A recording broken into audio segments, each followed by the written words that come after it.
আসসালামু আলাইকুম রহমতুল্লাহি ওবারকাতুহ।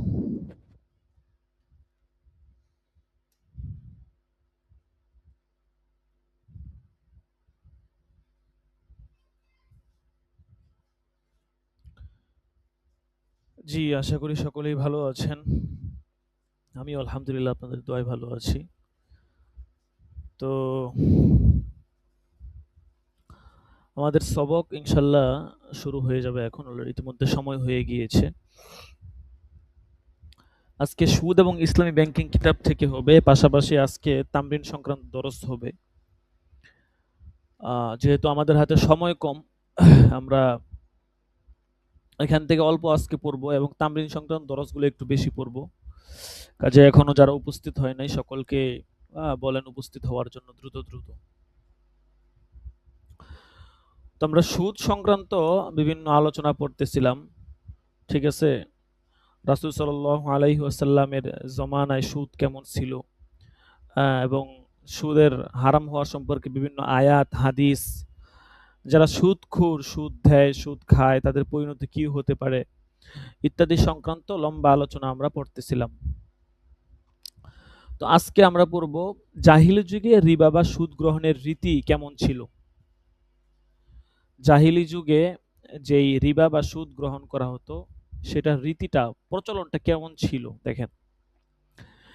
ইসলামী শরিয়ায় যে সকল বিষয় হারাম ঘোষণা করা হয়েছে তার মধ্যে সুদ সম্পর্কিত নিষেধাজ্ঞা সবচেয়ে কঠোর। সুদ হচ্ছে একটি মারাত্মক প্রতারণা, শোষণের হাতিয়ার এবং মানবতার দুশ্মন। সুদী লেনদেন আল্লাহ এবং তার রাসূলের সাথে যুদ্ধ করার শামিল। ইসলামে সর্বপ্রকার সুদ নিষিদ্ধ, চাই সরল সুদ হোক বা চক্রবৃদ্ধি সুদ হোক। সরল সুদ, চক্রবৃদ্ধি সুদ কাকে বলে আশা করি আপনারা বুঝেন। তারপরেও যদি না বুঝেন, এটার ব্যাখ্যা সামনে আসবে ইনশাআল্লাহ। সুদের যে হার কম হোক বা বেশি তা জাহিলি যুগে প্রচলিত থাকুক বা না থাকুক, বর্তমান যুগে এক শ্রেণীর সুদখোর পুঁজিপতিরা নিজেদের স্বার্থ সিদ্ধির জন্য সুদ সম্পর্কে বিভিন্ন ধরনের ভ্রান্ত বিভ্রান্তিমূলক বক্তব্য দিয়ে থাকেন। তারা এই কথা বলতে দ্বিধাবোধ করেন না যে ইসলাম জাহিলি যুগের প্রচলিত সুদকে নিষিদ্ধ করেছে, কিন্তু বিশ্বব্যাপী বর্তমান কালের প্রচলিত সুদ বা ব্যাংকিং সুদ নিষেধাজ্ঞার আওতাভুক্ত নয়। অথচ ইসলাম সকল প্রকার সুদকেই হারাম করা হয়েছে। ইসলামে সকল প্রকার সুদকেই হারাম করা হয়েছে। এখানে আর কোনো অপেক্ষা রাখে না।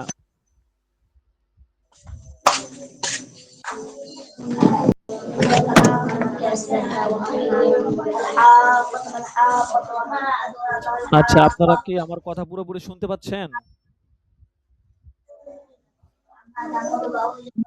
শোনা যাইতেছে।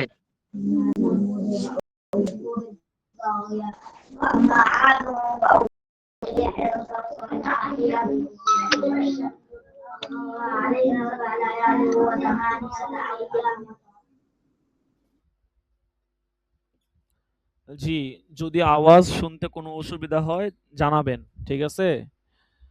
অনেক সময় মাইক্রোফোন যদি টোটালি অফ থাকে তখন তো বুঝবেন যে কোনো আওয়াজ হচ্ছে না। আর মাইক্রোফোন আপনার কথা বলে দেখবেন এটা আপ ডাউন হয়। যদি আপ ডাউন করে তারপরেও কথা ভালো করে স্পষ্ট না হয় সেক্ষেত্রে বুঝবেন যে হয়তো কোনো অসুবিধা হচ্ছে।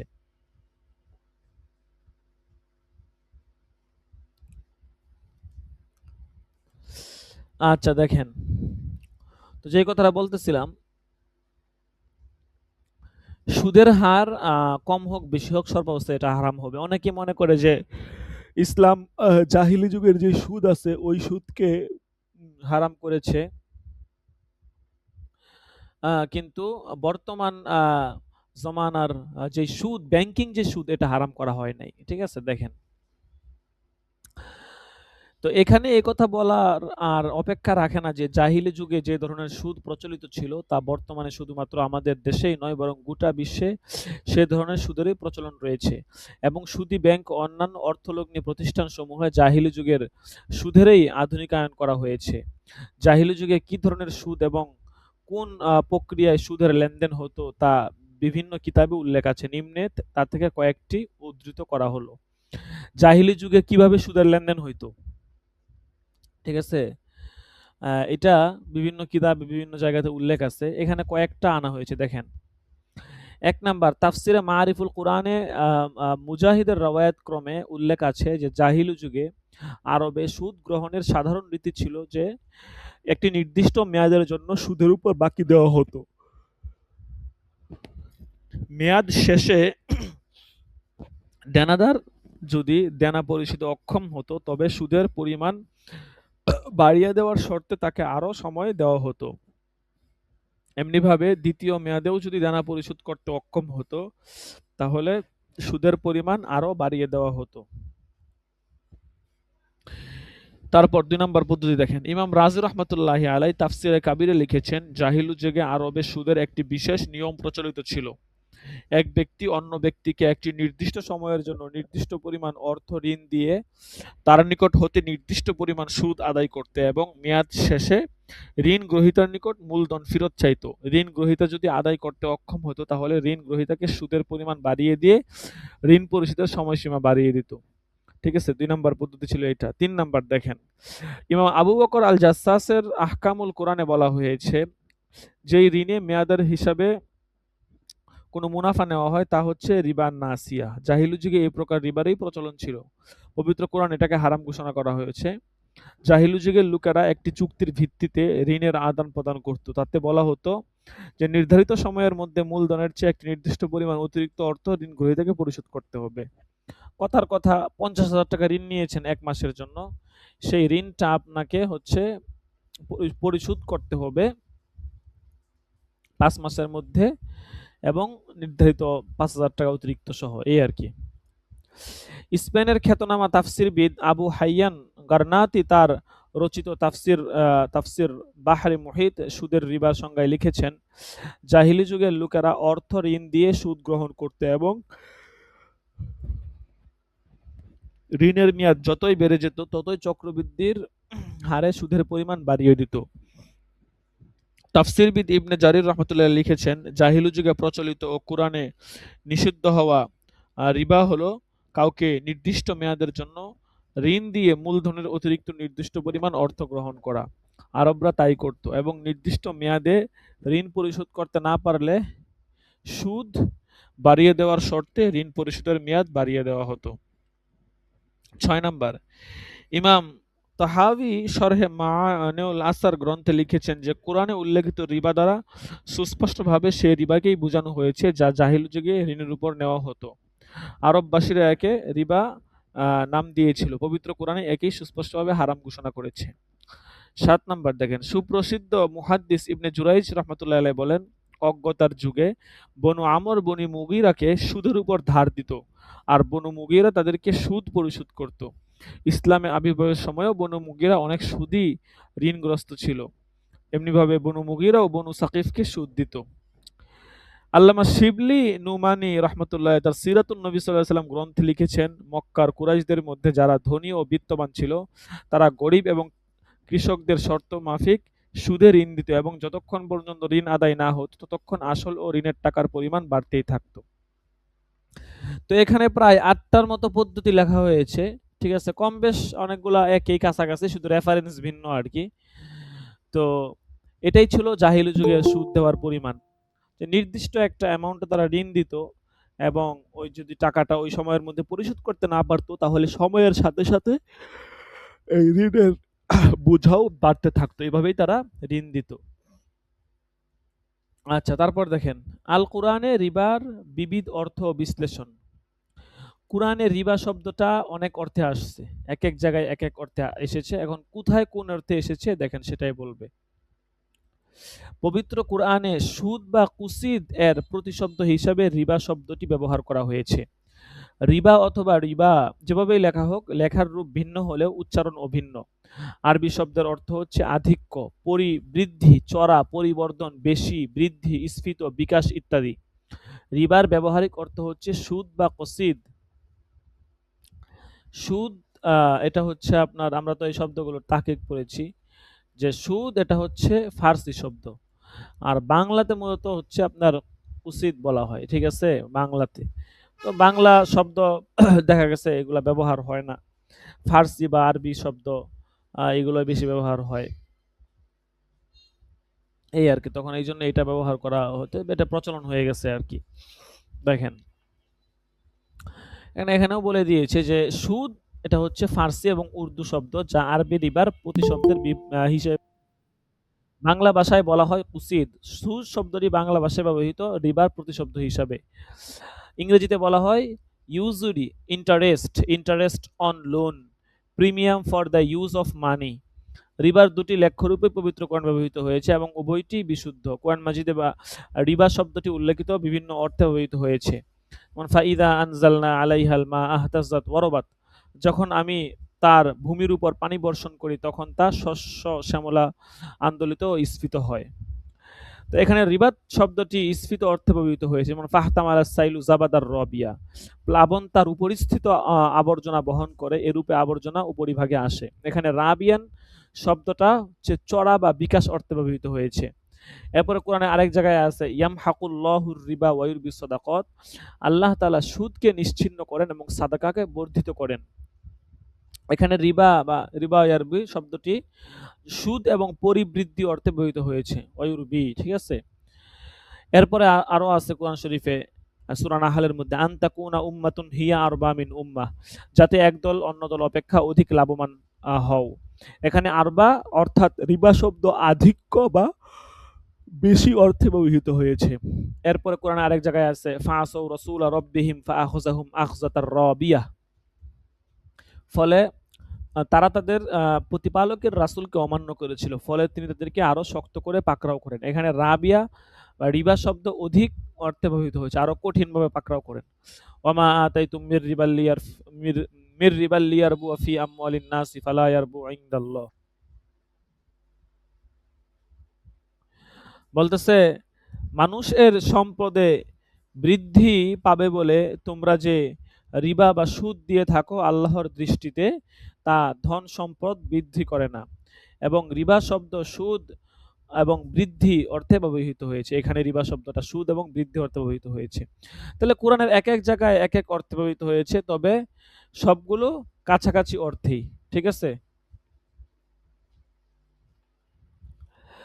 ইসলামে রিবা অর্থ বৃদ্ধি পাওয়াকে হারাম ঘোষণা করা হলেও সকল প্রকার বৃদ্ধিকে ইসলামে রিবা বলে আখ্যায়িত করে হারাম করা হয়নি। তো এখানে যে কথাটা বলতেছে যে ইসলামে রিবা বা বৃদ্ধি পাওয়াকে হারাম ঘোষণা করা হলেও সকল প্রকার বৃদ্ধিকে ইসলামে রিবা বা রিবা বলে আখ্যায়িত করে হারাম করা হয়নি, কারণ ব্যবসা বাণিজ্যেও মূলধন বৃদ্ধি পেয়ে থাকে, যা মুনাফা নামে আখ্যায়িত। মূলধনের এই বৃদ্ধি অর্থাৎ মুনাফা সুদের অন্তর্ভুক্ত নয় এবং তা হারামও নয়। ইসলামে একটি বিশেষ ধরনের বৃদ্ধিকে রিবা বলে আখ্যায়িত করে হারাম, যা প্রদত্ত মূলধনের উপর চুক্তি মোতাবেক আদায় করা হয়। সুতরাং একটি নির্দিষ্ট সময়ে পরিশোধের শর্ত সাপেক্ষে কোনো নির্দিষ্ট পরিমাণ অর্থ বা দ্রব্যের বিপরীতে চুক্তি মোতাবেক পূর্ব নির্ধারিত হারে কোনো বিনিময় ব্যতীত যে অতিরিক্ত অর্থ বা দ্রব্য আদায় করা হয় এবং কিংবা একই শ্রেণীভুক্ত মালের হাতে হাতে লেনদেনকালে যে কোনো বিনিময় ব্যতীত অতিরিক্ত যে পরিমাণ মাল গ্রহণ করা হয় তাকে রিবা বলা হয়। তার মানে এখানে মুসান্নেফ যে কথাটা বুঝাইতে চাইতেছেন, সহজ ভাষায় বুঝেন, সেটা হচ্ছে যে সমস্ত প্রকার রিবাই কিন্তু হারাম না। রিবা মানে বৃদ্ধি হওয়া, অতিরিক্ত হওয়া। এখন এর মানে না এই না যে সমস্ত প্রকার রিবা বা অতিরিক্ততা হারাম। এখানে বরঞ্চ নির্দিষ্ট এক প্রকার রিবা অতিরিক্ততা এখানে হারাম করা হয়েছে, এই যেটাকে সুদ বলা হয় শরীয়তের পরিভাষায়। কাজেই রিবা বলতে কোন রিবা কোন সুদ সেটা কিন্তু আপনাকে স্পষ্ট বুঝতে হবে। পবিত্র কোরআনে রিবাকে হারাম ঘোষণা করা হয়েছে, কিন্তু পবিত্র কোরআনের কোথাও রিবার সংজ্ঞা সুস্পষ্ট করে সংজ্ঞা দেওয়া হয়নি। এর কারণ এই হতে পারে যে রিবা শব্দটি আরবি, আরববাসীদের ভাষাও ছিল আরবি, সুতরাং রিবার আয়াতসমূহ যখন নাজিল হয় তখন আরববাসী রিবার অর্থ সহজেই বুঝতে পেরেছিল।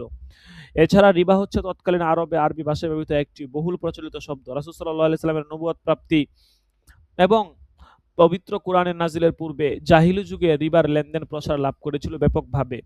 পবিত্র কোরআনে রিবা বলে কোন জিনিসকে বোঝানো হয়েছে তা তৎকালীন আরববাসীদের হয়তো বুঝতে অসুবিধা হয়নি। আর এ কারণেই অষ্টম হিজরিতে রিবার অবৈধতা সম্পর্কে সূরা বাকারার আয়াতসমূহ যখন অবতীর্ণ হয় তখন এটা কোথাও বর্ণিত হয়নি যে সাহাবায়ে কেরাম রিবা শব্দের অর্থ বা স্বরূপ বুঝার জন্য কোনরূপ সন্দিগ্ধতার সম্মুখীন হয়েছিলেন এবং রিবা শব্দের অর্থ বা স্বরূপ বুঝার জন্য বিশ্বনবী সাল্লাল্লাহু আলাইহি সাল্লামের নিকট গিয়েছিলেন। বরং দেখা গিয়েছে যে মদ্যপানের অবৈধতার বিধান অবতীর্ণ হবার সঙ্গে, সঙ্গে যেমন তারা তা বাস্তবায়নে তৎপর হয়েছিলেন, তদ্রূপ রিবার অবৈধতার আয়াত নাযিল হবার সঙ্গে, সঙ্গেই তারা রিবার যাবতীয় লেনদেন বন্ধ করে দিয়েছিলেন। আরবরা স্পষ্টভাবেই বুঝতে পেরেছিল যে তারা যাকে দীর্ঘ কয়েক যুগ ধরে রিবা বলতো এবং যার লেনদেন করত, পবিত্র কোরআন তাকেই হারাম ঘোষণা করেছে। রিবার অর্থ শুধুমাত্র সাহাবায়ে কেরামগণই যে বুঝতে পেরেছিলেন তা নয়, বরং গোটা আরব জাতিই এই অর্থ বা স্বরূপ বুঝতে পেরেছিল। আর এজন্যই আরবের কাফির, মুশরিক, ইহুদিরা ক্ষুদাই এই বিধানকে মেনে নিতে রাজি হলো না। বরং তারা উল্টো পাল্টা উত্তর দিয়েছিল যে ইন্নামাল বাইউ মিসলুর রিবা। যে তারা তো বলতেছে যে ক্রয় বিক্রয় এটা নাকি সুদেরই অনুরূপ। অর্থাৎ সুদের মাধ্যমে যেমন মুনাফা অর্জিত হয়, তেমনি ক্রয় বিক্রয়ের মাধ্যমেও তো মুনাফাই উদ্দেশ্য হয়ে থাকে। সুতরাং সুদ হারাম হলে ক্রয় বিক্রয় তো হারাম হওয়া উচিত। অথচ তাদের দাবি ও চাহিদা অনুযায়ী তাদের বলা উচিত ছিল ইন্নামার রিবা মিসলুল বাইই, যে সুদ তো ব্যবসারই মতো। ব্যবসা হালাল হলে সুদও হালাল হওয়া উচিত। কিন্তু তারা ব্যবসার সাথে সুদকে তুলনা না করে বরং সুদের সাথে ব্যবসাকে তুলনা করে চালাকি এবং ধৃষ্টতামূলক আচরণ করেছিল। এটা তাদের একটা কূটকৌশল। ঠিক আছে? দেখেন, ব্যবসা তো সুদেরই মতো। কি একটা অদ্ভুত যুক্তি! অর্থাৎ তারা ব্যবসাকে সুদের সাথে তুলনা করে ব্যবসাকে হারাম করতে চেয়েছিল, যাতে করে মুসলমানদের ব্যবসা করে উন্নতি সাধন করতে না পারে। সুদকে হারাম করার কারণে তারা মুসলমানদের সাথে প্রতিহিংসায় জ্বলছিল। অথচ ব্যবসা আর সুদ এক জিনিস নয়। ব্যবসায়ী তার ব্যক্তিগত দক্ষতা, চেষ্টা, সাধনা ও পরিশ্রমের দ্বারা তার লাভ লোকসানের ভাগ্য নিয়ন্ত্রণ করে। আর সুদ ভিত্তিক লেনদেনে সর্বাবস্থায় মূলধন নিরাপদ থাকে, লোকসান হয় না। আসলে তারা মুসলমানদের সাথে তিরস্কার করার জন্যই এরূপ বলেছিল। সুতরাং সুদ বলতে আল্লাহ পাক কোন জিনিসকে বুঝিয়েছেন তা গোটা আরব জাতি সহজে বুঝতে পেরেছিল বলেই সম্ভবত পবিত্র কোরআনে সুদের সংজ্ঞা স্পষ্টভাবে উল্লেখ করার তেমন কোনো প্রয়োজন হয়নি।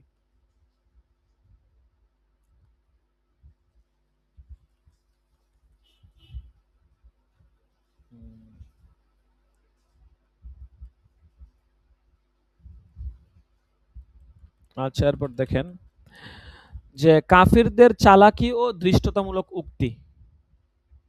আচ্ছা, তো বললামই যে বিভিন্ন মুসলিম মনীষীদের দৃষ্টিতে রিবার সংজ্ঞা, পবিত্র হাদিসে পাকে এর সংজ্ঞা ও বিবরণ দেওয়া হয়েছে এবং এরই ভিত্তিতে ফুকাহা কেরামগণ এবং বিভিন্ন মুসলিম মনীষীগণ রিবাকে বিভিন্নভাবে সংজ্ঞায়িত করেছেন। নিম্নে রিবা বা সুদের কয়েকটি সংজ্ঞা উল্লেখ করা হলো। রাসূল সাল্লাল্লাহু আলাইহি ওয়াসাল্লাম বলেছেন, কুল্লু করজিন জাররা নাফআন ফাহুয়া রিবা। হাদিসের পরিভাষায় রিবা বলা হয়েছে কুল্লু করজিন জাররা নাফআন ফাহুয়া রিবা। যে ঋণ কোনো মুনাফা আকর্ষণ করে তাই হচ্ছে রিবা। কিতাবুল ফিকাহ আলাল মাযাহিবিল আরবা গ্রন্থে বলা হয়েছে ফাহুয়া জিয়াদাতু আহাদিল বাদালাইনিল মুতাজালিসাইনি মিন গায়রি আই ইউকাবিলা হাযিহি জিয়াদাতি ইওয়াজিন। অর্থাৎ একই জাতীয় কোনো পণ্য সামগ্রীর পারস্পরিক লেনদেনের সময় কোনো বিনিময় ব্যতীত এক পক্ষ কর্তৃক যে অতিরিক্ত মাল গ্রহণ করা হয় সে অতিরিক্ত মাল বা অংশকে বলা হয় রিবা বা সুদ। যেমন ১ কেজি চাল দিয়ে হাতে, হাতে ১.৫ কেজি চাল নিল। এখানে অতিরিক্ত আধা কেজি চালের বিনিময়ে কোনো বিনিময় দেওয়া হয়নি। ইসলামী শরীয়তের এই অতিরিক্ত আধা কেজি চালেই হচ্ছে সুদ, বা এটা সুদ সুদ বলে কি হবে? গণ্য হবে। প্রসিদ্ধ ভাষাবিদ আবু ইসহাক আল জাজ্জাজ এর মতে কুল্লু করজিন ইউখাযু আকসারু মিনহু ফাহুয়া রিবা। যে ঋণের ক্ষেত্রে আসলের অতিরিক্ত যা কিছু নেওয়া হয় তাই হচ্ছে রিবা। আহকামুল কুরআন গ্রন্থে আল্লামা ইবনুল আরাবী রাহমাতুল্লাহ লিখেছেন যে আর রিবা ফিল লুগাতি আয-জিয়াদাতু ওয়াল মুরাদু ফিল আয়াতি কুল্লু জিয়াদাতিন লা ইউকাবিলুহা আইওয়াজুন। রিবার আবিধানিক অর্থ হচ্ছে বৃদ্ধি। পবিত্র কোরআনে ওই বৃদ্ধিকে বোঝানো হয়েছে যার বিপরীতে কোনো বিনিময় নেই। রিবার সংজ্ঞা প্রসঙ্গে মুজামুল লুগাতিল ফুকাহা গ্রন্থে লেখা হয়েছে যে কুল্লু জিয়াদাতিন মাশরুতাতিন ফিল আকদি খালিয়াতুন আন আইওয়াজিন মাশরুইন। যে শরঈ সম্মত বিনিময় ব্যতীত চুক্তির শর্তানুযায়ী যে অতিরিক্ত মাল গ্রহণ করা হয় তাকেই রিবা বলা হয়। ইমাম আবু বকর আল জাসসাস ও ইমাম আল রাজির মতে আহকামুল কুরআন, এটা মিসরের ছাপা, সেখানে বলা হয়েছে যে হুয়াল করজুল মাশরুতু ফিহিল আজালু ওয়া জিয়াদাতু আল মালিন আলাল মুস্তাকরিজি। যে ঋণ আদায়ের একটি মেয়াদ শর্তরূপে থাকে এবং গ্রহীতার উপর আসলের অধিক মাল দিবার শর্ত আরোপ থাকে তাই হচ্ছে রিবা। ফতোয়া আলমগীরিতে সুদের সংজ্ঞা প্রসঙ্গে লেখা হয়েছে যে ইসলামী শরিয়ায় সুদ ওই মালকে বলা হয়েছে যা মালের পরিবর্তে মালের লেনদেনকালে অতিরিক্ত অংশ হিসেবে প্রদান করা হয়, যার কোনো বিনিময় নেই। মুফতি আমিমুল ইহসান তার কাওয়াইদুল ফিকাহ গ্রন্থে লিখেছেন, আর রিবা হুয়া ফজলু খালিন আন ইওয়াজিন বিমিয়ারি শারঈয়িন মাশরুতাতিন লি আহাদিল মুতাআকিদাইনি ফিল মুআওয়াজাতি, যে চুক্তিবদ্ধ দুই পক্ষের যে কোনো এক পক্ষ পারস্পরিক লেনদেনে শরিয়া সম্মত বিনিময় ব্যতীত শর্ত মোতাবেক যে অতিরিক্ত মাল গ্রহণ করে তাকেই রিবা বলা হয়। ৯ নাম্বার দেখেন, যে উপহারের পিছনে অপেক্ষাকৃত অধিক বা উচ্চতর প্রতিদানের লোভ থাকে তাকেও রিবা বলা হয়। কথার কথা, আপনি একটা কাউকে হাদিয়া দিতেছেন একটা জিনিস। আপনার উদ্দেশ্য হচ্ছে আপনি তার কাছ থেকে আরো ভালো কিছু নিবেন। এরকম কিছু একটা উদ্দেশ্য। এটাকেও রিবা বলা হয়। ঠিক আছে? তারপর দেখেন,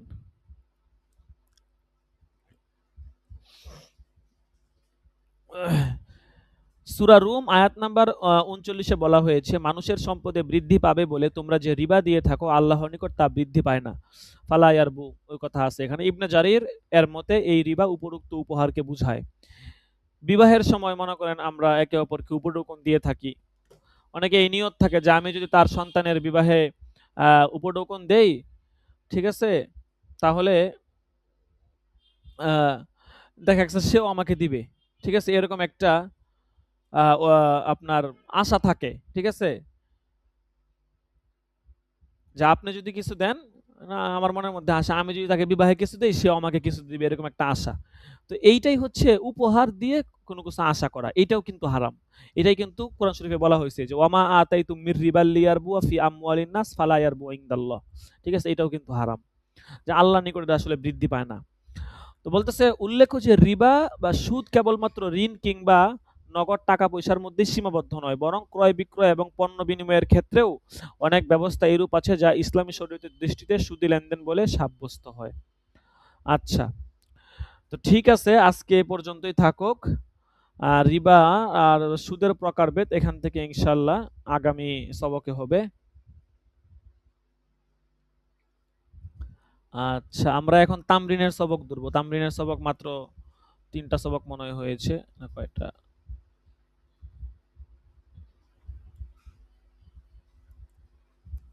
আগামী সপ্তাহ থেকেই তামরিন ইনশাল্লাহ শুরু করে দিব। আমি চেষ্টা করব আগামী সপ্তাহ থেকেই তামরিন শুরু করে দেওয়ার জন্য। আহ, এই এই কি শুরু করছস? আরে পিটাবো একদম। পড়াশুরু কর, ছেলে পড়। ছেলে পড়া শুরু করবি। আমি রেবেলি বিছনাগুলো আচ্ছা, অনেকেই তো নতুন জয়েন হয়, আসলে মাইক্রোফোন অফ রাখতে হয়, এটা অনেকেই বুঝে না। ঠিক আছে, কাজেই সবর করবেন। ঠিক আছে, সবাই তো দেখা গেছে ওরকম পারদর্শী না। অনেকেই অনলাইনে গুগল মিটে কিভাবে ক্লাস করতে হয়, হ্যাঁ, ঠিক আছে, এইটাই অনেকেই বুঝে না আরকি। ঠিক আছে? কাজেই এগুলো একটু বুঝতে একটু সময় লাগে। ঠিক আছে? যাই হোক, এজন্য আমরা কেউ বিরক্ত হব না। ঠিক আছে? সবাই আমরা পরস্পরে মিলেমিশে মহাব্বতের সাথে থাকবো। ঠিক আছে? সবাই একে অপরকে সহযোগিতা করব। ভ্রাতৃত্বপূর্ণ আচরণ করব। কারণ হিংসামূলক কোনো বিদ্বেষ কারোর প্রতি অবশ্যই রাখবো না। আচ্ছা, আমি আপনাদের ইফতা বিভাগ গ্রুপে এটা দিয়ে দিচ্ছি। আ আজকের যেই সবকটা যে পর্যন্ত হয়েছে, যে আগামী সবক রিবার সুদের প্রকারভেদ থেকে হবে ইনশাআল্লাহ। ঠিক আছে? যদি এই কিতাবটা ভালো করে ধরতে পারেন, অর্থনৈতিক বিষয়ে ইনশাআল্লাহ অনেকটা এগিয়ে যেতে পারবেন। অনেক সুন্দর করে এখানে আলোচনা আছে। কখনো কোনো বিষয় মাসালা না বুঝলে জিজ্ঞাসা করবেন।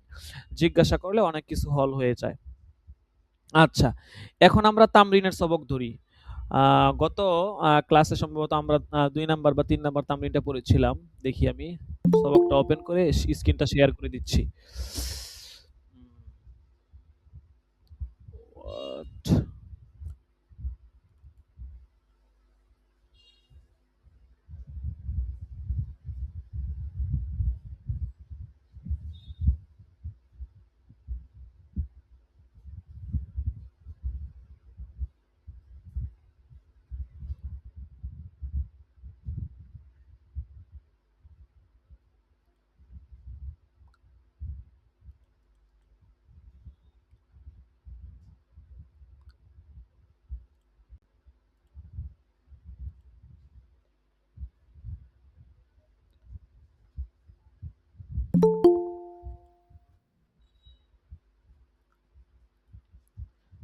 আজকে অনেক গুরুত্বপূর্ণ একটা মিটিং ছিল আমাদের। ঠিক আছে? আমি ওই মিটিংয়ে শুধু সবকের জন্য ওই মিটিংটাতে জয়েন করিনি আরকি। মিটিংটা খুবই গুরুত্বপূর্ণ। একটা সংগঠনের উলামায়ে কেরামদের বড় একটা মিটিং। প্রতি মাসে একটা মিটিং হয় আরকি। তো মিটিংটা এমনভাবে আপনার সেটআপ করা হইছে যে সপ্তাহে আপনার হয়তো শনিবার দিন বা সোমবার দিন বা বুধবার দিন পড়ে আরকি। তো যদি তাফসির বিভাগের ক্লাস যেদিন হয়, ওইদিনও যদি মিটিংটা হইতো তারপরেও হয়তো ক্লাসটা একদিন মিস দেওয়া যেত। কিন্তু ইফতা বিভাগের তো গুরুত্বপূর্ণ ক্লাস। ঠিক আছে? কোনোভাবেই সবক মিস দেওয়ার কোনো অপশন নাই। আমরা সবক মিস দেই না। আপনি ইনশাআল্লাহ সারা বছর আমাদের সাথে থাকেন, দেখবেন আমরা কয়টা সবক মিস দেই। একদম যখন ওই যে আপনার সারা বাংলাদেশে যে গত বছরের আগের বছর যখন এই যে নেট অফ ছিল, শুধু ওই সময় আমরা সবক মিস দিছি। বাধ্য হয়ে আমরা সবক মিস দেই।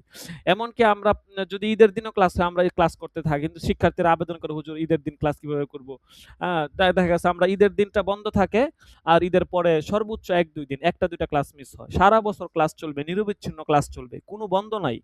ঠিক আছে? শুধুমাত্র পরীক্ষার উদ্দেশ্যে অনেক সময় একটু লম্বা টাইম ক্লাস অফ থাকে। এটা আপনাদের সুবিধার্থে পরীক্ষার সময় একটু ক্লাসটা অফ থাকে আরকি। এছাড়া কোনো সবক মিস নাই, কোনো সবক বন্ধ নাই। তো এইজন্য সবকের প্রতি আমরা একটু এহতেমাম করব, গুরুত্ব দিব। আমাদেরও ব্যস্ততা থাকে। এমন না যে দেখা গেছে আমরা আ আ দে আপনার ব্যস্ততা নাই। বিভিন্ন কাজে, যেমন এই যে আজকে একটা গুরুত্বপূর্ণ মিটিং ছিল। কিন্তু মিটিং বাদ আমি ওনাকে ভয়েস করে বলে দিচ্ছি যে আ আসা সম্ভব না কোনোভাবেই। কাজেই আপনারাও সবকের প্রতি একটু গুরুত্ব দিবেন। ঠিক আছে? জরুরি সবক আলোচনা। আমরা দেখা গেছে হক আদায় করে পড়লে আরো লম্বা টাইম নিয়ে পড়তে হয়। আমরা পারি না। কিন্তু যতটুকু পারি ততটুকু তো অবশ্যই হক আদায় করে পড়তে হবে। অবহেলা করলে তো এটা আল্লাহ তাআলার কাছে কি জবাব দিব? ঠিক আছে? এজন্য অবশ্যই গুরুত্ব দিয়ে পড়বো ইনশাআল্লাহ। তো গত সবকে আমরা তামরিন সংক্রান্ত ১০ টা ক্লাস ছিল। আমরা হচ্ছে যে তামরিন সংক্রান্ত আ ২য় ক্লাসটা আমরা পড়েছিলাম। এবং সেখানে আ তামরিনের যেই ১০ টা পদ্ধতি, অর্থাৎ কোন পদ্ধতি অবলম্বন করে আমরা একটা ফতুয়া বা তামরিন মাসালা লিখব, সেগুলো আমরা পড়েছিলাম। এই সবকে আমরা সেই ১০ টা যেই পদ্ধতি আছে, সেই পদ্ধতিগুলো কিভাবে প্রয়োগ করব সেটা আমরা পড়ব। ঠিক আছে? মানে আমরা ১০ টা পদ্ধতির কথা কিন্তু বলেছিলাম যে এইভাবে করতে হবে। এখন আপনি প্রয়োগটা করবেন কিভাবে? ঠিক আছে? তাজজিয়া করা, তারপরে হচ্ছে যে আপনার বিভিন্ন ১০ টা কাজের কথা বলা হইছে। এগুলো কিভাবে প্রয়োগ করবেন? একটা উদাহরণের মাধ্যমে এই ১০ টা জিনিসের প্রয়োগ দেখানো হবে। দেখেন, তামরিন সংক্রান্ত ৩য় দরস। একটি উদাহরণ। এ পর্যায়ে একটি উদাহরণে উক্ত ১০ টি ধাপ প্রয়োগ করে দেখানো হলো। এতে বিষয়টি বুঝতে আরো সহজ হবে। দেখেন, ভালো করে মনোযোগ দিয়ে ধরেন। এই সবকগুলো আমরা অনেক কষ্ট করে বিভিন্ন জায়গা থেকে সংগ্রহ করেছি। আমরা শিক্ষার্থীদের উপকারার্থে আমরা চেষ্টা করি প্রতিনিয়ত শিক্ষার্থীদের উপকার হয় এমন কিছু উপহার দেওয়ার জন্য। তো এই সবকগুলো খুবই জরুরি। আপনি যদি এই সবকগুলো আত্মস্থ করতে পারেন, আপনাকে মাসআলা লেখার ক্ষেত্রে কেউ ঠেকাইতে পারবে না। দেখেন, এ পর্যায়ে একটি উদাহরণে উক্ত ১০ টি ধাপ প্রয়োগ করে দেখানো হলো। এতে বিষয়টি বুঝতে আরো সহজ হবে। দেখেন, প্রশ্ন করতেছে, প্রশ্ন। আমার মা নামাজ পড়ার সময় কান ঢাকেন না। একজন বলল, কান সতরের অন্তর্ভুক্ত। তার কথা কি সঠিক? কান না ঢেকে নামাজ পড়লে কি নামাজ সহি হবে? এটা হচ্ছে প্রশ্ন। ঠিক আছে? প্রশ্নটা ভালো করে বুঝে নিয়েন। ঠিক আছে? এখন দেখেন, প্রশ্নটা আবারও পড়তেছি। আমার মা নামাজ পড়ার সময় কান ঢাকেন না। একজন বলল, কান সতরের অন্তর্ভুক্ত। তার কথা কি সঠিক? কান না ঢেকে নামাজ পড়লে কি নামাজ সহি হবে? এটা হচ্ছে প্রশ্ন। এখন আমরা এই প্রশ্নটার মধ্যে, এই যে প্রশ্নটা আমরা পেলাম, এই প্রশ্নটার মধ্যে আমরা ১০ টা কাজ করব। কয়টা কাজ? ১০ টা। কোন ১০ টা কাজ? ওই যে গত সবকে আমরা যে ১০ টা কাজ আমরা জানছিলাম যে তামরিনের ক্ষেত্রে এই ১০ টা কাজ করতে হয়। একটা প্রশ্ন নিয়ে ১০ টা কাজ করতে হয়। তো আমরা এই সবকের মধ্যে এই প্রশ্নের মধ্যে ১০ টা কাজ করব। প্রতিটা তামরিন যেগুলো দেওয়া হবে, প্রত্যেকটা তামরিনের মধ্যে আমরা এই ১০ টা কাজ করব। তামরিনকে যদি তামরিনের হক আদায় করে লিখতে পারেন, ইনশাআল্লাহ অনেক আগায় যেতে পারবেন। ঠিক আছে? কাজে আমরা এইদিকে অবশ্যই গুরুত্ব দিব। হক আদায় করে লেখার চেষ্টা করব। আর হক আদায় করে লেখার জন্য আমাদেরকে অবশ্যই এই তামরিনের সবকগুলো ভালো করে আত্মস্থ করতে হবে। ১ নাম্বার কাজ দেখেন, উত্তর। প্রথম পর্ব তাজ আ জিয়াত আ তাজ জিজাতুল ইস্তেফতা। ঠিক আছে? তাজজিয়াতুল ইস্তেফতা। এই পর্বে কাজ করে দেখা গেল যে প্রশ্নে স্পষ্টভাবে দুটি প্রশ্ন উল্লেখ রয়েছে। প্রশ্ন দুটি হলো, অর্থাৎ প্রশ্নটাকে ভাগ করা, যে এখানে কয়টা বিষয় চাওয়া হয়েছে এই জিনিসটাকে আমরা আগে দেখব। তা আমরা এটা নিয়ে যখন একটু চিন্তা ফিকির করলাম তখন দেখলাম যে এই প্রশ্নটার মধ্যে মূলত দুইটা প্রশ্ন করা হয়েছে। এক নাম্বার হচ্ছে যে নামাজে কান মহিলাদের সতরের অন্তর্ভুক্ত কিনা। ২ নাম্বার বিষয় জানতে চাওয়া হয়েছে যে মহিলার নামাজে কান না ডেকে নামাজ পড়লে নামাজ সহি হবে কিনা। তো গভীরভাবে ফিকির করলে দেখা যায় তৃতীয় আরেকটি প্রশ্নও রয়েছে যা করা হয়নি, তা হলো কানের কতটুকু অংশ খোলা থাকলে নামাজ হবে না। দেখেন, তাজজিয়াতুল ইস্তেফতা যখন আমরা করলাম তখন আমরা মূলত একটা প্রশ্নের মধ্যে কি কি বিষয় চাওয়া হয়েছে এটা আমরা জানলাম। তো আমরা তাজজিয়াতুল ইস্তেফতার মাধ্যমে জানতে পারলাম যে এখানে দুইটা প্রশ্ন মূলত চাওয়া হয়েছে। এখন আমরা যদি আরো গভীরভাবে চিন্তা ফিকির করি তাহলে দেখব যে এখানে আরেকটা বিষয় জানতে চাওয়া হয়েছে, সেটা হচ্ছে যে কানের কতটুকু অংশ খোলা থাকবে, খোলা থাকলে নামাজ হবে না, এই বিষয়টাও কিন্তু মূলত এখানে জানতে চাওয়া হয়েছে, কিন্তু এইটা সরাসরি প্রশ্নের মধ্যে উল্লেখ নাই, কিন্তু মূলত এখানে এই প্রশ্নটাও উজ্জ্বলভাবে আছে। আচ্ছা, আমাদের দ্বিতীয় কাজ ছিল প্রশ্নটা বুঝার পরে তাজজিয়া করার পরে উত্তর যেটা আসবে ঝটপট উত্তরটা লিখে ফেলা। এটা ছিল আমাদের দ্বিতীয় পর্বের কাজ। দেখেন, দ্বিতীয় পর্ব ঝটপট উত্তর লিখে ফেলা। এ পর্বে তেমন কোনো চিন্তা ফিকির না করে ঝটপট উত্তর লেখা হলো এভাবে যে কান মহিলাদের সতরের অন্তর্ভুক্ত, তাই আপনার মায়ের কান না ঢেকে নামাজ পড়লে তা সহি হবে না। আমরা চিন্তা ফিকির করি নাই। সে জানতে চাইছে যে আমার মা নামাজ পড়ার সময় কান ঢাকেন না, একজন বলল কান সতরের অন্তর্ভুক্ত, তার কথা কি সঠিক? কান না ঢেকে নামাজ পড়লে কি নামাজ সহি হবে? বেশ সোজা কথা, যে উত্তর দিয়ে দিলাম যে কান মহিলাদের সতরের অন্তর্ভুক্ত, তাই আপনার মায়ের কান না ঢেকে নামাজ পড়লে তা সহি হবে না। শেষ, উত্তর কিন্তু হয়ে গেল। ঝটপট যেটা মাথায় আসছে লিখে ফেললাম। এখন ৩ নাম্বার কাজ, যে উত্তর যাচাই করা। যে উত্তরটা লেখলাম এই উত্তরটা আসলে কতটুকু হয়েছে, ঠিক আছে? উত্তরটা আসলে হয়েছে কিনা বা কতটুকু হয়েছে সেটা দেখেন। এ পর্বে উত্তরপত্র যাচাই করে দেখা গেল তাতে তৃতীয় প্রশ্নের উত্তরটি আসেনি। সুতরাং আবার লেখা হলো এভাবে যে কান মহিলাদের সতরের অন্তর্ভুক্ত, তাই আপনার মায়ের কানের 1/4 বা এর অধিকাংশ খোলা রেখে নামাজ পড়লে নামাজ সহি হবে না। এভাবে আমরা উত্তর যাচাই করে এভাবে আমরা লেখলাম। ঠিক আছে? আচ্ছা।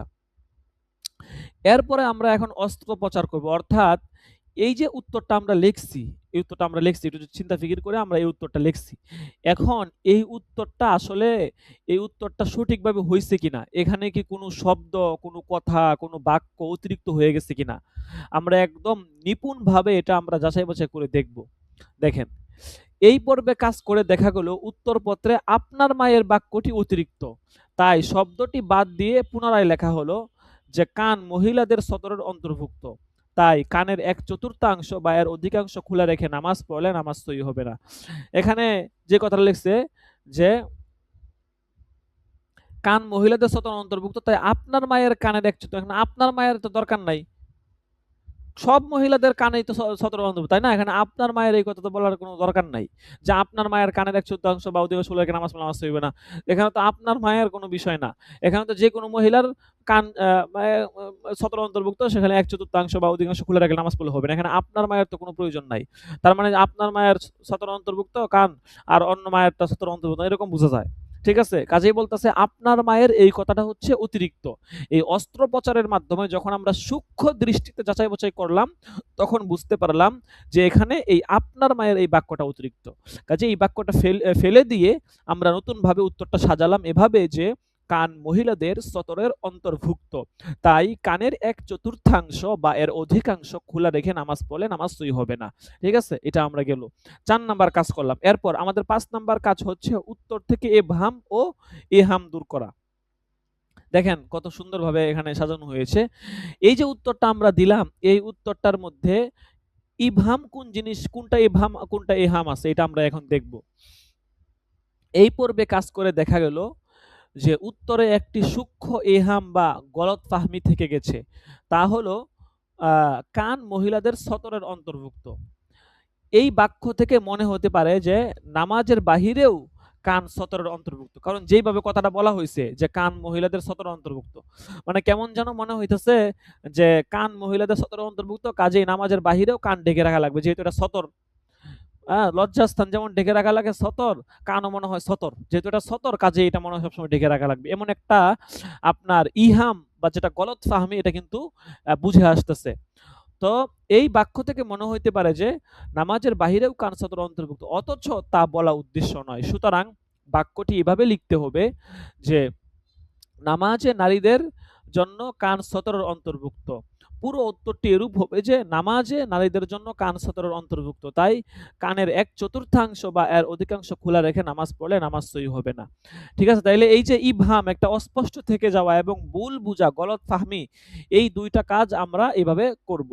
যে দেখা গেছে এখানে এই কয়েকটা যদি আমরা না লাগাইতাম তাহলে কিন্তু এখানে একটা গলত ফাহমি থেকে যেত, একটা অস্পষ্টতা থেকে যেত যে সতর অন্তর্ভুক্ত বলছে, তার মানে কি সবসময় সতর অন্তর্ভুক্ত কিনা। তো এই পঞ্চম পর্বের কাজ করার মাধ্যমে আমাদের এই গলত ফাহমি এবং ইবহামটা দূর হয়ে গিয়েছে। তারপর ষষ্ঠ এবং সপ্তম পর্ব, অপ্রয়োজনীয় ফিকহি কয়াত বাদ দেওয়া ও অপ্রয়োজনীয় কয়াত যুক্ত করা।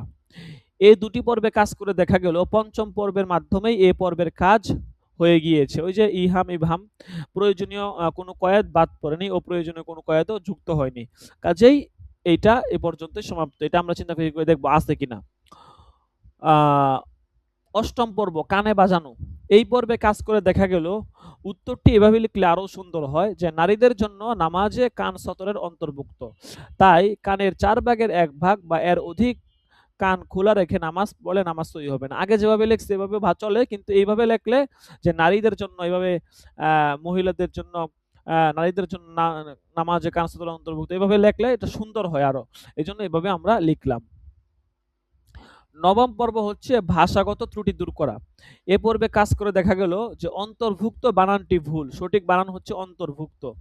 এতক্ষণ ধরে এই যে দেখেন বানান চলতেছে অন্তর্ভুক্ত, এই যে এই বানান, ঠিক আছে, এই অন্তর্ভুক্ত বানান, তো অন্তর্ভুক্ত এই বানানটা তো ভুল, ঠিক আছে, কাজেই সঠিক বানান হচ্ছে অন্তর্ভুক্ত, এই যে এটা হচ্ছে সঠিক বানান, ঠিক আছে, এটা আমরা লিখবো। এটা হচ্ছে 9 নাম্বার কাজ, ভাষাগত ত্রুটি দূর করব।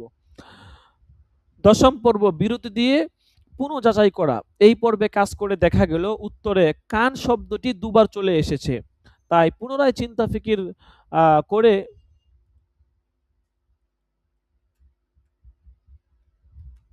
করে শব্দটা দেখে নাই, হ্যাঁ, পুনরায় চিন্তা ফিকির করে উত্তরটি এভাবে সাজানো হলো যে নারীদের জন্য নামাজে কান সতরের অন্তর্ভুক্ত, তাই কানের 1/4 বা এর অধিক খোলা রেখে নামাজ পড়ে নামাজ সহি হবে না। এই যে এখানে কান শব্দটা দুইবার চলে আসে দেখেন, যে তাই কানের 1/4 বা এর অধিক কান খোলা রেখে, দেখছেন এখানে এক বাক্যের মধ্যে দুইবার চলে আসছে, এই যে এখানে একবার কান, এই যে দেখেন এখানে আরেকবার কান, দুইবার চলে আসছে, এটা তো আর এটা প্রথমটা তো ভিন্ন বাক্য। এজন্য আমরা যখন বিরতি দিয়ে পুনরায় যাচাই বাছাই করব তখন আমাদের জেহানটা আরো সাফ থাকবে, উত্তরটা আরো সুন্দর হবে। এই জন্য আমরা এখান থেকে দ্বিতীয় কান যেটা সেটা ফেলে দিলাম। দেখেন গভীরভাবে চিন্তা করে দেখা গেল এখানে একটি মৌলিক মাসালা জানিয়ে দিলে প্রশ্নকর্তার উপকার হবে। সে এর উপর ভিত্তি করে ভবিষ্যতে অনেক কিছুই বের করতে পারবে। সুতরাং নিচের লাইনটি যুক্ত করা হলো যে উল্লেখ্য যে নামাজে মহিলাদের মুখমণ্ডল, হাতের তালু ও পায়ের পাতা ব্যতীত সকল অঙ্গ সতরের অন্তর্ভুক্ত, কাজেই সব অঙ্গ যেন ঠিকঠাক ঢেকে থাকে এ বিষয়ে নজর রাখা জরুরি। ঠিক আছে, অবশেষে চূড়ান্ত ফাইনাল উত্তর দাঁড়ালো। চূড়ান্ত এবং ফাইনাল উত্তরটা দেখেন কত সুন্দর, এই 10টা কাজ করার পরে একটা উত্তর কত সুন্দর হয়েছে দেখেন, যে নারীদের জন্য নামাজে কান সতরের অন্তর্ভুক্ত, তাই কানের 1/4 বা এর অধিক খোলা রেখে নামাজ পড়লে নামাজ সহি হবে না। উল্লেখ্য যে নামাজে মহিলাদের মুখমণ্ডল, হাতের তালু ও পায়ের পাতা ব্যতীত সকল অঙ্গ সতরের অন্তর্ভুক্ত, কাজেই সব অঙ্গ যেন ঠিকঠাক ঢেকে থাকে এ বিষয়ে নজর রাখা জরুরি। আচ্ছা, তো এবার মনে হচ্ছে যে উত্তরটি চলনসই, মোটামুটি চলবে। এভাবে চিন্তা ফিকির করে তামরিনুল ফতুয়া লেখা হলে অল্প দিনেই ফতুয়া লেখা সুন্দর হয়ে যাবে ইনশাআল্লাহ। প্রথম কিছুদিন ধাপগুলো দেখে প্র্যাকটিস করতে হবে। প্র্যাকটিস অব্যাহত রাখলে কিছুদিনের মধ্যেই প্রতিটি ধাপ ব্রেনে গেঁথে যাবে। অনায়াসে প্রতিটি হ্যাঁ, ধাপে ফিকির করার অভ্যাস হয়ে যাবে। তবে এর জন্য পর্যাপ্ত সময় বরাদ্দ রাখতে হবে। সারা বছর লাগাতার মেহনত করতে হবে। সাধারণ লেখা সবাই লিখতে পারে। তবে সাহিত্য মানে উত্তীর্ণ লেখা তৈরি করা সহজ নয়। এর জন্য প্রয়োজন একজন অভিজ্ঞ সাহিত্যিক উস্তাদের অধীনে সুদীর্ঘ অনুশীলন। ফতুয়াও এর ব্যতিক্রম নয়। সাধারণ ফতুয়া অনেকেই লিখতে পারেন, কিন্তু আদর্শ মানে উত্তীর্ণ ফতুয়া লিখতে হলে একজন বিচক্ষণ ফতুয়া লেখক মুফতির অধীনে দীর্ঘ সাধনা চালিয়ে যেতে হয়। আচ্ছা, তো এইটা ছিল আমাদের তামরিন সংক্রান্ত তৃতীয় দরস। যদিও সময় নাই, তারপরও দেখি তামরিন সংক্রান্ত চতুর্থ দরসটা শেষ করা যায় কিনা। আচ্ছা হ্যাঁ, তামরিন সংক্রান্ত চতুর্থ দরসটা অল্প ছোট আছে। বাকি দরসগুলো মোটামুটি আমাদের মূল যেই দরস বা আলোচনা ছিল সেটি শেষ হয়ে গেছে। এখন আমরা তামরিন সংক্রান্ত চতুর্থ দরসটা পড়বো ইনশাআল্লাহ।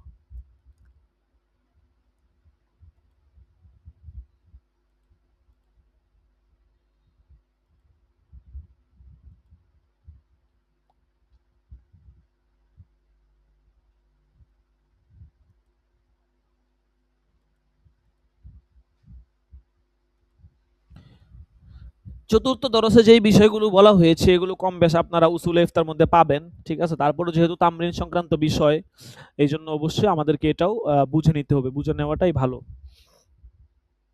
দেখেন, তামরিন সংক্রান্ত চতুর্থ দরস, ফতুয়া লেখার নিয়মাবলী। কিভাবে লিখবেন?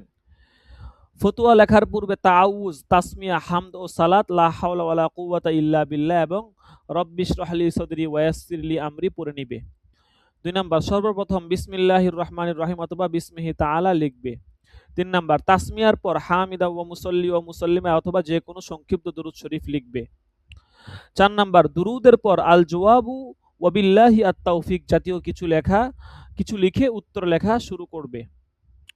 প্রশ্ন এরপরে হচ্ছে যে আপনার প্রশ্ন সালাম দিয়ে শুরু হলে উত্তরও সালাম দিয়ে শুরু করবে। প্রশ্ন সালাম দিয়ে শুরু হলে উত্তর শুরু হবে সালাম দিয়ে।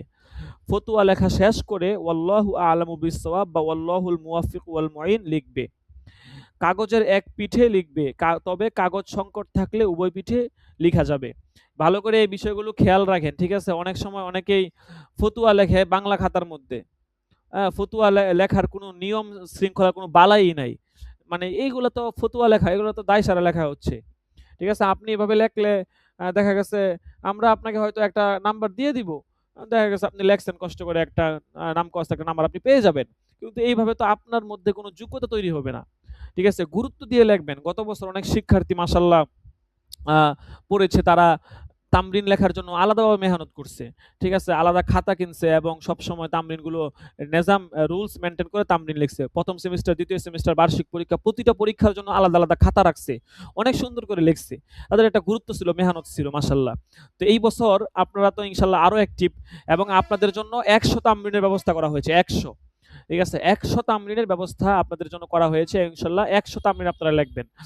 গত বছর ৮০ তামরিন ছিল, এই বছর আমরা ১০০ তামরিন করেছি, ঠিক আছে। মানুষের দিন দিন উন্নতি তারাক্কি হয়, ঠিক আছে। তো আমরা যদি ৮০ থেকে ৬০ এ চলে আসি, তো এটা আমাদের তানাজ্জুলি হয়ে গেল। হাদিসে পাকে রাসূলুল্লাহ সাল্লাল্লাহু আলাইহি সাল্লাম তারাক্কির পর তানাজ্জুলি থেকে আল্লাহর নিকট আশ্রয় প্রার্থনা করেছেন, যে কথার কথা আপনি যে জায়গাতে আছেন, যে স্থানে আছেন, সেখান থেকে আল্লাহ তাআলা আপনাকে আরো একটু ভালো জায়গাতে নিয়ে গিয়েছে, কিন্তু হঠাৎ করে আপনি আরো ডাউনে চলে আসছেন। এই জিনিসটা থেকে রাসূল সাল্লাল্লাহু আলাইহি ওয়াসাল্লাম আল্লাহর কাছে পানাহ চেয়েছেন। আমরাও এটা থেকে আমাদের জীবনে, ব্যক্তিগত জীবনে, পারিবারিক জীবনে, সামাজিক জীবনে পানাহ চাইবো। কাজেই পড়ালেখার ক্ষেত্রেও আমাদের এটা খেয়াল রাখতে হবে যে আমাদের যেন তারাক্কি থেকে তানাজ্জুলি না হয়ে যায়। গত বছর ৮০টা হয়েছে, আমরা এই বছর ইনশাআল্লাহ ১০০টা করব। কিন্তু এই লেখার ক্ষেত্রে এই বিষয়গুলো আমরা ফলো রাখবো। এভাবে লিখবো, ঠিক আছে। অনেকেই উত্তর লেখা শুরু করে দেয়। কোনো নিয়ম নাই, বিসমিল্লাহ নাই, সালামে উত্তর নাই, হামিদ ওয়া মুসাল্লিম সাল্লামে কিছুই নাই, আল জওয়াব বা বিল্লাহ এগুলোও নাই, ঠিক আছে। ফতুয়া লেখা শেষ করার ওয়াল্লাহু আ'লামু বিস-সাওয়াব এগুলো লেখা নাই, ঠিক আছে। মানে কোনো নিয়ম শৃঙ্খলা নাই, একটা লেখলা একটা লেখা নাই। এই বিষয়গুলো আমরা করব না। আমরা এই যে এখন যারা আছি, আপনারা যদি এই তামরিনের নিয়মটা ভালো করে আত্মস্থ করেন, আপনারা এইভাবে তামরিন লিখবেন। দেখেন, খেয়াল রাখবে যে এক সাইডের লেখা অপর সাইডে কোনোভাবেই যেন দৃষ্টিগোচর না হয়। ঠিক আছে? চেষ্টা করবেন ভিন্ন, ভিন্ন পেজে লেখার জন্য। ঠিক আছে? সাইডের লেখা যেন আরেক সাইডে দৃষ্টিগোচর না হয়, এবং কিভাবে লিখবেন, কিভাবে মার্জিন, কিভাবে দাগ দিবেন, প্রতিটা আপনাদেরকে হাতে কলমে ইনশাআল্লাহ আমরা দেখিয়ে দিব। কোন জায়গা থেকে শুরু করবেন, কিভাবে লিখবেন, কোথায় দাগ দিবেন, আপনাদেরকে ইনশাআল্লাহ সবকিছু হাতে কলমে দেখিয়ে দেওয়া হবে। চিন্তার কোনো কারণ নেই। এখন তো আপনাদেরকে মোটামুটি আ আ সবকের মাধ্যমে দেখানো হচ্ছে এবং প্র্যাকটিক্যালিও আপনাদেরকে দেখিয়ে দেওয়া হবে। আচ্ছা, তারপর দেখেন, সর্বশেষ তারিখ, নিজের নাম, মাদ্রাসার নাম লিখে সিলমোহর মারার মতো জায়গা রেখে কাজ শেষ করবে। ঠিক আছে? এখানে লিখবেন যে তারিখ বা এগুলো ইনশাআল্লাহ আপনাদেরকে দেখাইয়া দিব কিভাবে লিখবেন।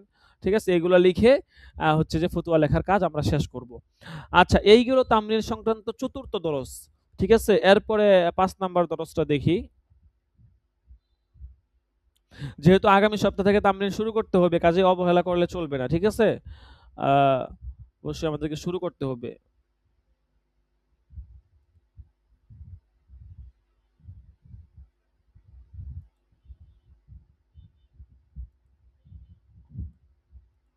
৫ নাম্বার দরসটা আবার কি হইল? আচ্ছা, পেয়েছি।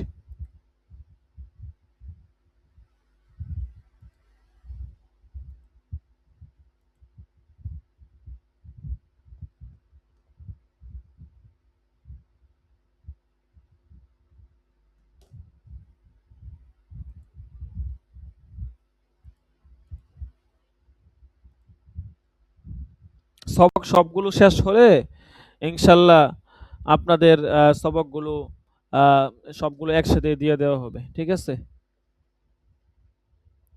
সবগুলো তামরিন সবক ইনশাল্লাহ একসাথেই আপনাদেরকে দিয়ে দেওয়া হবে। হোয়াটসঅ্যাপ গ্রুপে পাঠিয়ে দেওয়া হবে পিডিএফ ফাইল। আচ্ছা, দেখেন, তামরিন সংক্রান্ত ৫ম নাম্বার দরস। ঠিক আছে? এই দরসটি শেষ করে দিব ইনশাল্লাহ। এরপরে ফতোয়া উসমানী পড়বেন ইনশাআল্লাহ। আচ্ছা, দেখেন, ফতোয়া লেখার ক্ষেত্রে যেসব বিষয় লক্ষ্য রাখতে হয়, অর্থাৎ লেখার ক্ষেত্রে মানে যখন আমরা লিখবো তখন তো আমরা লেখার কিছু আদব আছে সেগুলোর প্রতি খেয়াল রাখবোই। পাশাপাশি আ আপনার আমার হালতটা কি হবে? যখন আমি ফতুয়াটা লিখবো না, আমার নিজের অবস্থাটা কেমন থাকতে হবে, কেমন থাকা চাই সেইগুলোর কথা বলবে। দেখেন, উত্তর লেখার ক্ষেত্রে দেহ, মন, অন্তর প্রশান্ত থাকা খুবই জরুরি। রাগ, ক্ষুধা, তৃষ্ণার্ত, তন্দ্রাচ্ছন্ন, ইস্তিনজা আটকে রাখা ইত্যাদি অবস্থায় লেখা যাবে না। এগুলো তখন মানুষের হালত ঠিক থাকে না। উত্তর লেখলে তখন এদিক সেদিক হয়ে যেতে পারে।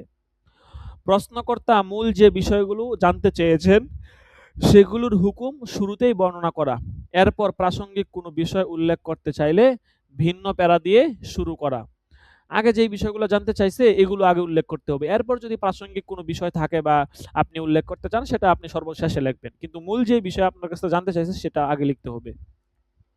৩ নাম্বার যে বিষয়ের প্রতি খেয়াল রাখবো যে মাসআলায় একাধিক সূরত হওয়ার সম্ভাবনা থাকলে প্রশ্নকর্তা থেকে নির্দিষ্ট সূরত জেনে মাসআলা লেখা। জানা সম্ভব না হলে সবগুলো সূরত উল্লেখ করে মাসআলা বুঝিয়ে দেওয়া।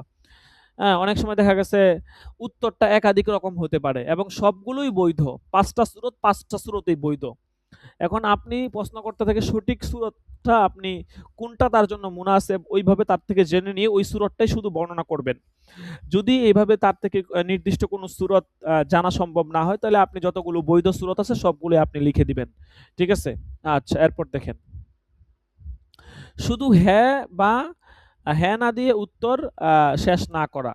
বরং প্রশ্নের মূল বিষয়টি জবাবে উল্লেখপূর্বক হুকুম লিখে দেওয়া। যাতে করে কখনো যদি প্রশ্নটি হারিয়েও যায় মাসালা বুঝতে কারো জন্য সমস্যা না হয়। শুধু হ্যাঁ না দিয়ে উত্তর লিখবেন না। হ্যাঁ না দিয়ে উত্তর দিলে তাইলে তো দেখা গেছে এটা হইল না। ঠিক আছে? প্রশ্নের মূল বিষয়টা এটা জবাবের মধ্যে উল্লেখ করে তারপরে হুকুম লিখব। ঠিক আছে? প্রশ্ন যারা জানতে চাইছে এরকম বলা হয় যে আপনি আপনার উল্লেখিত প্রশ্ন অনুযায়ী আপনি জানতে চেয়েছেন যে এরকম কিছু লেখা প্রশ্নের বিষয়টা আগে উল্লেখ করব। উল্লেখ করে তারপর হচ্ছে যে আমরা উত্তরে যাব। ঠিক আছে? যে যাতে করে কখনো যদি যেই প্রশ্নটা করা হয়েছিল প্রশ্নটা ধরেন হারিয়ে গেছে শুধু উত্তরটা আছে। এখন আমি যদি শুধু হা না দিয়ে উত্তর দেই তাহলে কি প্রশ্ন করছে এটা কি আমরা বুঝবো? আপনি শুধু হা না দিয়ে উত্তর দিয়ে রাখছেন। তো হা না দিয়ে উত্তর দিয়ে রাখলে প্রশ্নটা কি ছিল সেটা তো স্পষ্ট হইল না। কিন্তু আপনি যখন উত্তরপত্রের মধ্যে প্রশ্নটা রিপিট করবেন, প্রশ্নটাকে সুন্দর করে নিয়ে আসবেন তখন কিন্তু প্রশ্নপত্র হারায় গেলেও উত্তরপত্র দেখে কিন্তু আপনার প্রশ্ন উত্তর উভয়টা বুঝে আসবে। এজন্য আমরা এভাবে লিখব। 5 নাম্বার, সাধারণ লোক তথা আওয়ামদের ক্ষেত্রে ইখতিলাফ উল্লেখ না করা, সরাসরি মুফতাবিহি কৌল লিখে দেওয়া।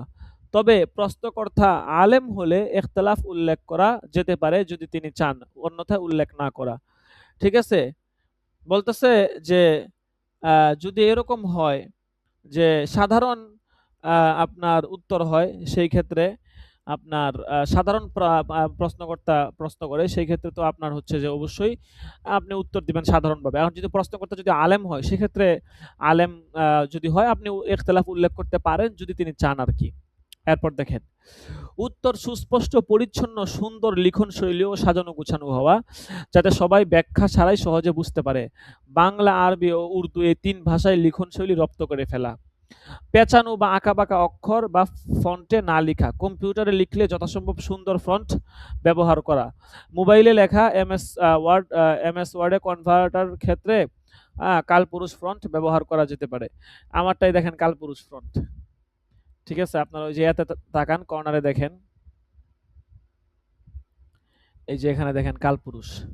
দেখছেন? এই যে কালপুরুষ ফন্ট। এটা হচ্ছে কালপুরুষ। এটা যদি আমি, আমার এখানে অনেক ফন্ট আছে।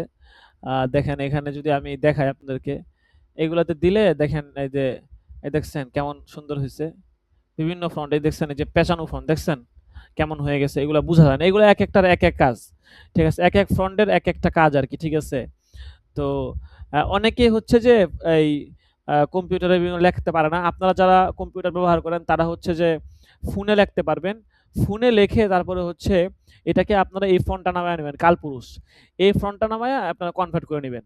ঠিক আছে? আমি যেকোনো ফোনের লেখা যদি আপনি কম্পিউটারে নিয়ে আসেন, আপনার কাছে এই কালপুরুষ ফন্ট না থাকলে এই আপনার এগুলা ভেঙে যাবে। ঠিক আছে? লেখা ভেঙে যাবে। আপনার দেখবেন যে সব উল্টাপাল্টা হয়ে গেছে। কাজেই এই কালপুরুষ ফন্টটা নামায়া রাখবেন, এটা দিয়ে কাজ হয়ে যাবে। আমি তো এই কালপুরুষ দিয়ে লিখি। আমি এই শতনিয়মজি, সুলাইমান লিপি এগুলা দিয়ে কাজ করি না। আমি সমস্ত কাজ এই কালপুরুষ দিয়েই করি। আচ্ছা দেখেন। এরপর দেখেন তো বলতেছে যে মোবাইলে লেখা এমএস ওয়ার্ডে কনভার্টারের ক্ষেত্রে কালপুরুষ ফন্ট ব্যবহার করা যেতে পারে। এছাড়াও শতনিয়মজি সুলাইমান লিপি ফন্টও যথেষ্ট সুন্দর। শতনিয়মজি সুলাইমান লিপি এগুলাও আমার কাছে আছে। ঠিক আছে? এখানে যদি আপনাকে দেখাই। আ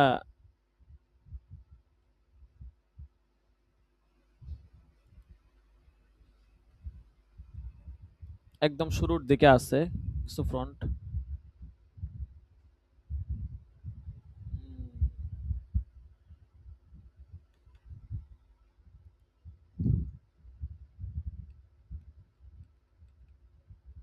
আদর্শ লিপি। ঠিক আছে? এই আদর্শ লিপিও এটাও খারাপ না। বিভিন্ন ফন্ট আছে।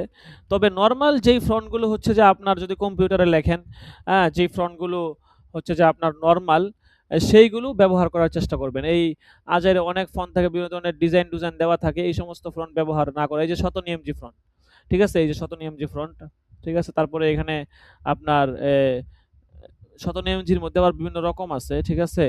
তো শতনিয়মজি, সুলাইমান লিপি যেগুলো আছে এগুলো ব্যবহার করব। ঠিক আছে? এগুলা দিয়ে খেয়াল রাখবো যদি কম্পিউটারে লিখি আরকি।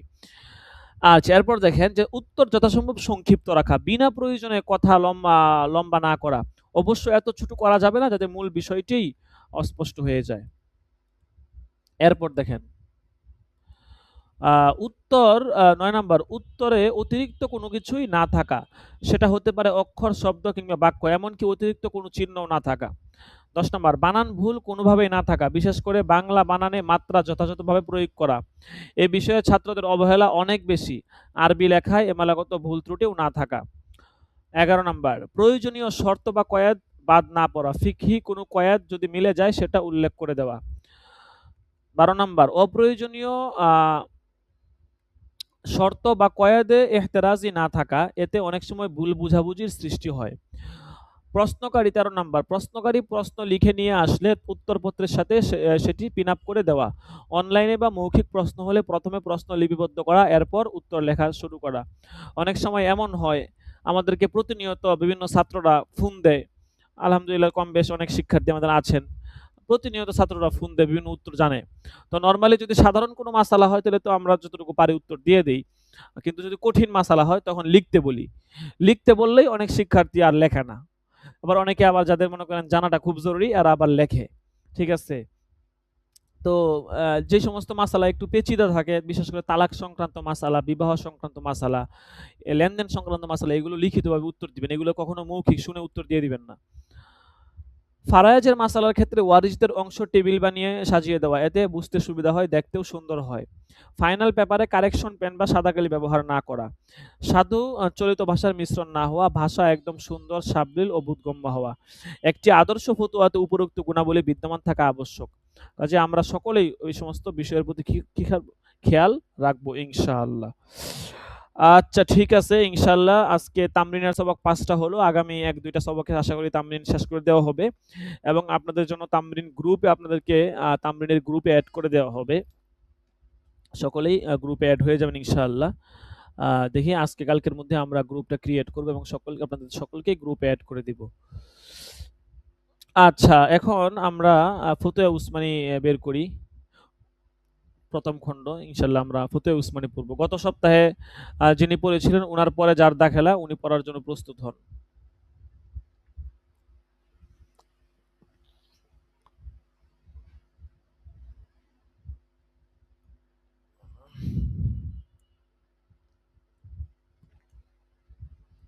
তিন নাম্বার যার দাখিলা, উনি আবার একটু অসুস্থ। ঠিক আছে, ওনার একটু মা ভালোই অসুস্থ আর কি। আজকে উনি সরাসরি ক্লাস করতে আসতে পারে নাই। তো যাই হোক, তো অসুস্থ থাকলে তো কিছু করার নেই। এখন আপনারা যারা আছেন তারা পড়ার জন্য একটু প্রস্তুত। কিতাব আপনারা ফোনের মধ্যে কিতাবটা খুলে নেন। যারা আমাদের কাছ থেকে কিতাব নিয়েছেন তারা তো অবশ্যই ফতুয়া উসমানী পেয়েছেন। আহ,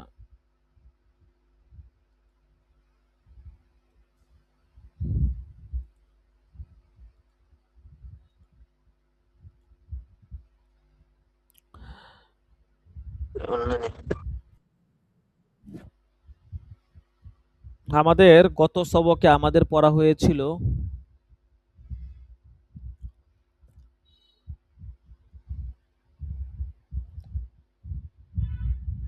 ২৯/৪। হ্যাঁ, নবীদের নিষ্পাপতা সম্পর্কে ২৯/৪, ঠিক আছে।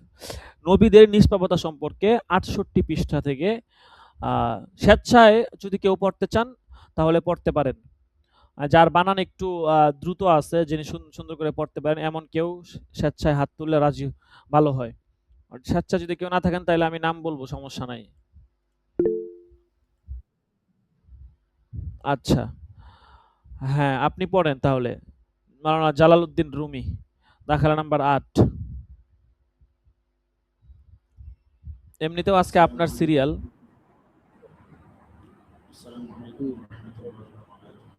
আপনার আপনার এখান থেকে সাউন্ডটা কম আসতেছে। আপনি যে আমাকে মাঝে মধ্যে ভয়েস দেন, সাউন্ড অনেক কম আসে। ঠিক আছে? তো হয়তো এটা আপনার ফোনের কোনো সমস্যা হতে পারে। আপনি একটু সাউন্ডটা বাড়ায় নেন, আপনার সেই শিক্ষার্থীদের বুঝতে অসুবিধা হবে।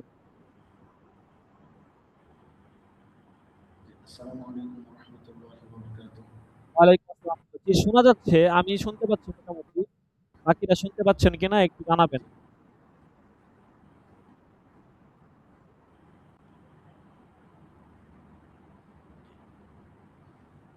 নবীদের নিষ্পাপতা সালাম। নবীদের নিষ্পাপতা কি নবীর সত্তার আবশ্যক বাস্তব? নবীগণ আলাইহিস সালাম কি নবুয়ত লাভের আগেও ওই রকম নিষ্পাপ থাকেন যেমন তারা থাকেন আপনি নবুয়ত ফোন লাভের পর? আপনি জি, আপনি একটু কষ্ট করে ফোনটা একটু কাছে নিয়ে পড়েন, ঠিক আছে? আর সাউন্ডটা একটু বাড়ায় দেন, একটু জোরে আওয়াজ করে পড়েন। একটু অস্পষ্ট শোনা যাচ্ছে আরকি। ঠিক আছে? ফোনের এবং ফোনে আমার সামনে একেবারে শোনা যাচ্ছে না। হ্যাঁ, শোনা যাচ্ছে কিন্তু একদম মানে আপনার আওয়াজটা পুরোপুরি ক্লিয়ার বোঝা যায় না আর কিছু। ঠিক আছে, বলেন, সমস্যা নাই। একটু জোরে বললেই হবে। জি, শুকরান জাযাকাল্লাহ। জি, জি, হ্যাঁ, জোরে বললেই হবে। নবীদের নিষ্পাপতা নবী সত্তার আবশ্যক বস্তু, তাদের থেকে এই জিনিসটি কখনো জুদা হয় না। কথা কোরআন মাজিদে এসছে, সেগুলো সর্বমধ্যম কাজ, যেগুলো শরীরভাবে অপরাধ নয়, কিন্তু নবীদের মর্যাদা অধিক হওয়ার কারণে সেগুলোর কারণেও তলবি করা হয়েছে। তবু এটাই যে প্রাপ্তির নবীদের থেকে গুনাহ সংঘটিত হয়নি। যাচাই না করে মাসলা বয়ান করা। কোন ব্যক্তি যাচাই না করে মাসালা বয়ান করে থাকে, শরীর মাসালায় সে মানে না। ওয়ারিসদের জন্য আল্লাহ কোরআনে যে হিস্সা নির্ধারণ করে দিয়েছেন সেগুলো সে অমান্য করে বলে এটা তাদের অংশ। একজন আলেমকে সে কাফের বলে, সে আলেমদের মর্যাদাহীন করে, তার গীবত করে, শত্রুতা করে, আর তার সাথে ভ্রাতৃত্ব নষ্ট করে, কৌমের ভিতর প্রবেশ করার দলাদলি করে, মসজিদের ভিতর বিশৃঙ্খলা সৃষ্টি করে, তাকে অন্যায় কাজ নিয়ে। শরীয়ত অনুযায়ী এমন লোকের হুকুম কি? সে কি মসজিদ দাখিল হতে পারবে? তাছাড়া যে ব্যক্তি মানুষের হক নষ্ট করে তার হুকুম কি? এরকম লোক ফাসেক। মুসলমানদের উচিত তাকে নরমভাবে বোঝানো। যদি না মানে তাহলে তার থেকে জিজ্ঞেস করতে হবে। ফরায়েজের ব্যাপারে সে যে বলে এটা তাদের অংশ, কথাটার মূল তো বোঝা গেল না। তার মসজিদের প্রবেশের বিষয়টি এই কথাটির সাথে সংশ্লিষ্ট। কোন আঞ্জুমানের সদস্য ফর্মে আল্লাহর সাথে রাসূল সাল্লাল্লাহু আলাইহি ওয়াসাল্লামকে সাক্ষী বানানোর হুকুম। একটি আঞ্জুমানের সদস্য ফর্মে নিচের ভাষণে লেখা আছে, এর মধ্যে কোনটি পূর্ণ রাখলে সদস্য গুণাগার হবে? গুনাহ হলে কেমন গুনাহ হবে? কবিরা সাবিরা। আমি আল্লাহ রাব্বুল আলামিনের ইজ্জত এবং তার রাসূল মুহাম্মদ সাল্লাল্লাহু আলাইহি ওয়াসাল্লামকে সাক্ষী করে স্বীকার করছি, আমি অত্র সংস্থার লক্ষ্য উদ্দেশ্যের সাথে অনুসন্ধানপূর্বক একমত। আমি সংস্থার চাঁদা যথা নিয়মে আদায় করতে থাকব, অন্যদেরকে উৎসাহ দিব এর সদস্য হতে। এই সংস্থাকে প্রতিষ্ঠিত করা নিজের জন্য ফরজে আইন মনে করব। ঠিকানা বদল হলে জানাবো। আল্লাহ আমাকে এই অঙ্গীকার পূরণ করতে দান করুন। জবাব, প্রথমে একটি কথা বুঝতে হবে, তা হচ্ছে আল্লাহ তাআলাকে সাক্ষী করে অঙ্গীকার করা দুরূহ আছে, কিন্তু সরকারে দু আলম সাল্লাল্লাহু আলাইহি সাল্লামকে সাক্ষী করে অঙ্গীকার করা দুরূহ নয়। কেননা সব জায়গায় হাজির নাজির হওয়া আল্লাহ তাআলার বৈশিষ্ট্য। কোন নবী বা উনি শরীক নন। কাজেই অঙ্গীকারের ওই অংশটুকু সংশোধন করতে হবে। তারপর যে ব্যক্তি এই অঙ্গীকার করে ফরম পুরো করবে তার উপর ততক্ষণ পর্যন্ত ওই অঙ্গীকারের পাবন্দি করতে হবে যতক্ষণ সে এই অঙ্গীকার থেকে স্বরে প্রকাশ্যে ঘোষণা না দিবে। এর মধ্যে যদি সে কোনো কথা ব্যতিক্রম করে কবিরা গুনার সাধনকারী সাব্যস্ত হবে। কারণ আল্লাহ সুবহানাহু ওয়া তাআলা বলেন, ইয়া আইয়ুহাল্লাযীনা আমানু আউফু বিল উকুদ, হে ঈমানদারগণ তোমরা চুক্তিসমূহ পূরণ করো। প্রশ্ন, কিয়ামতের দিন জিন ও ইনসানকে হিসাব কিতাবের জন্য তোলা হবে, তবে কি জিন ইনসান ছাড়া অন্য জীবন্ত জীবজন্তু হবে? হাদিসে তো ভূতা ছাগলের সিংহওয়ালা থেকে বদলা নেওয়ার কথা উল্লেখ আছে। এই ভদ্রলোকের মন্তব্য কি আমাদের দিন সব জীবজন্তু হিসাবের জন্য উঠানো হবে। আলেম ফাজিল আর এক ভদ্রলোক বলেন, কোরআন হাদিস থেকে শুধু ইনসানের হুকুমের অধীন হওয়ার কথা বোঝা যায়। এই জন্য মানুষ ছাড়া অন্য কোনো মাখলুককে হিসাব কিতাবের জন্য উঠানোর প্রশ্ন উঠে না। এই হাদিসটির ব্যাখ্যা সবাইকে উত্তর, জীবজন্তুর একটি অপরটির থেকে বদলে নেওয়ার কথা কিছু কিছু হাদিস থেকে প্রমাণিত হয়, কিন্তু এ কথা তো জীবজন্তুর আদেশের পাত্র না হওয়ার সাথে সাংঘর্ষিক নয়। শুধু জুলুম অত্যাচারের হিসাব নেওয়া হবে, এটা অসম্ভব কিছু নয়, কিন্তু আসল ব্যাপার আল্লাহই ভালো জানেন। যেহেতু এই মাসালার সাথে ইনসানের আমলের কোনো সম্পর্ক নেই, এই জন্য অতিরিক্ত যাচাইয়ের পিছনে পড়া অর্থ। জান্নাতে পুরুষরা যেমন আল্লাহ তাআলার দিদার লাভ করবে, নারীরাও কি তদ্রূপ দিদার লাভ করবে? এই ব্যাপারে একজনের মত হচ্ছে নারী পুরুষ একসাথে দিদার লাভ করবে, সেখানে পর্দার কোনো হুকুম থাকবে না, কেননা পর্দার হুকুম শুধু দুনিয়ার জন্য। অন্য জন্য একজন মত হলো জান্নাতেও পর্দা থাকবে, নারীরা দিদার লাভ করবে না, করলেও তা হবে পুরুষদের থেকে আলাদা। অধিকাংশ আলেমদের মতে নারীরাও দিদার লাভ করবে, আব্দুল হক মুহাদ্দিস দেহলভী রহমতুল্লাহ আলাইহি যেমন উল্লেখ করেছেন, তবে বিস্তারিত তথ্য আল্লাহ ভালোই জানেন। এই ধরনের মাসাইল পিছনে না পড়ে আমলের বিষয়গুলি জানতে সময় ব্যয় করুন।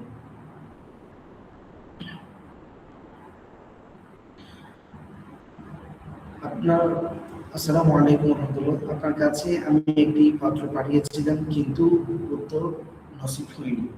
পত্রটিতে উল্লেখ ছিল, কোরআন অধ্যয়ন করে আমার কাছে মনে হচ্ছে সাধারণভাবে মুসলমান দিনের বিষয়ে দিকে কোরআনের খেলাফ আমল করছে, এমনটা কেউ বুঝতে পারছি না। কোরআনে স্পষ্ট করা বলা হয়েছে প্রতিটি মানুষ মৃত্যুবরণ করে, তারপর একদিন তাকে উঠানো হবে। হযরত আবু বকর সিদ্দিক রাদিয়াল্লাহু তাআলা আনহু আলাইহিস সালাম এর ওয়াফাতের নবী আলাইহিস সালামের ওয়াফাতের সময় বিষয়টি বিশদ আলোচনা করেছিলেন, কিন্তু সাধারণ মানুষ হায়াতুন নবী এবং হায়াতে তাদের জীবদ্দশায় আশ্চর্য সব কাহিনী বয়ান করে থাকে লোকেরা। আপনার প্রথম প্রশ্ন পাওয়ার কথা আমার মনে নেই, যে সেই যাই হোক, আপনার সওয়ালে জবাব দিল, আম্বিয়া কেরাম সকল মাখলুকই মরণশীল, তবে মৃত্যুর পর প্রতিটি মানুষের সম্পর্ক হয়ে যায় বরজাখী জীবনের সাথে। বরজাখী জীবনের উদ্দেশ্য হচ্ছে শরীরের সাথে ইনসানের রুহের এক প্রকার সম্পর্ক আছে। এই সম্পর্কের বিষয়টি মানুষের জন্য প্রযোজ্য, কিন্তু তাদের সম্পর্কটা এত দুর্বল যে তার প্রতিক্রিয়া লক্ষ্য করা যায় না। সাধারণ মানুষের চেয়ে শহীদদের রূহ শরীরের সম্পর্ক জোরদার। এই জন্য কোরআন মাজিদে তাদেরকে জীবিত সাব্যস্ত করেছে। তাদের দেহ সংরক্ষিত থাকার বিষয়টি হাদিসের আলোকে প্রমাণিত। আম্বিয়া কেরাম আলাইহিস সালাম দরজা শহীদদের চেয়ে উঠে। হাদিসের ভাষ্য মতে তাদের রূহ দেহের সম্পর্ক সবচেয়ে বেশি সবল, এমনকি তাদের মিরাজ পর্যন্ত বণ্টিত হয় না। তাদের পরে তাদের স্ত্রীদের অন্যত্র বিবাহ বৈধ হয় না, যেহেতু তাদের রূহের সম্পর্ক সবচেয়ে বেশি। এজন্য শহীদদের মতো তাদেরকেও জীবিত সাব্যস্ত করা হয়েছে, তবে তাদের এই জীবন মৃত্যুর আগের জীবনের মতো নয়। তাছাড়া কোরআন হাদিসের কোথাও দলিল নেই যে এমত অবস্থায় নবীগণ অন্যদের উপর হস্তক্ষেপ করতে পারেন। যদি কেউ এমন কোন ঘটনা প্রত্যক্ষ করে থাকে, তাহলে আল্লাহর পক্ষ থেকে তাদের অনুরূপ আকৃতি হতে পারে, যার এলম হওয়া তাদের জন্য জরুরি নয়। আল্লাহ সুবহানাহু ওয়া তাআলা একটি ইস্তেহার মানুষ প্রায় প্রকাশ করে থাকে, একটি প্রসিদ্ধ ওসিয়তনামা, যেটাকে হযরত রাসূলুল্লাহ সাল্লাল্লাহু আলাইহি ওয়াসাল্লামের দিকে সম্পৃক্ত করা হয়। সেটা কি ঠিক? যেমন যে ব্যক্তি এটা পড়বে সেই এটা ছাপিয়ে দেবে, যদি না ছাপে তার এমন ক্ষতি হবে। অস্বীকারী কঠিন আযাবে নিপতিত হবে। যদি পড়ার পর প্রচার না করে, তাহলে কি সে মুসলমান থাকবে? সংযুক্ত ওসিয়তনামার যেসব বুনিয়াদী কথা বলা হয়েছে, যেমন মুসলমানকে গুনাহ থেকে তওবা করতে হবে, ইসলামী নীতিমালা অনুসারে জীবনযাপন করতে হবে, এগুলো পুরোপুরি ঠিক আছে। এসব কথা যত প্রচলিত হবে ততই ভালো, কিন্তু পাঠককে নির্দিষ্ট পরিমাণ এই ওসিয়তনামায় প্রচার করতে আবশ্যক সাব্যস্ত করা এবং যে করবে না তাকে ক্ষতির ধমকি দেওয়া, এগুলো শরীয়তগত কোনো ভিত্তি নেই। এই ওসিয়তনামা অনেক দিন থেকে প্রচার করা হচ্ছে, প্রায় 80 বছর আগ থেকে, কিন্তু কোনো ব্যক্তি নিজ থেকে বানিয়ে থাকবে। শেখ আহমদ নামে রওজায়ে আতহারের কোনো খাদেম এখনো নেই, আগেও ছিল না।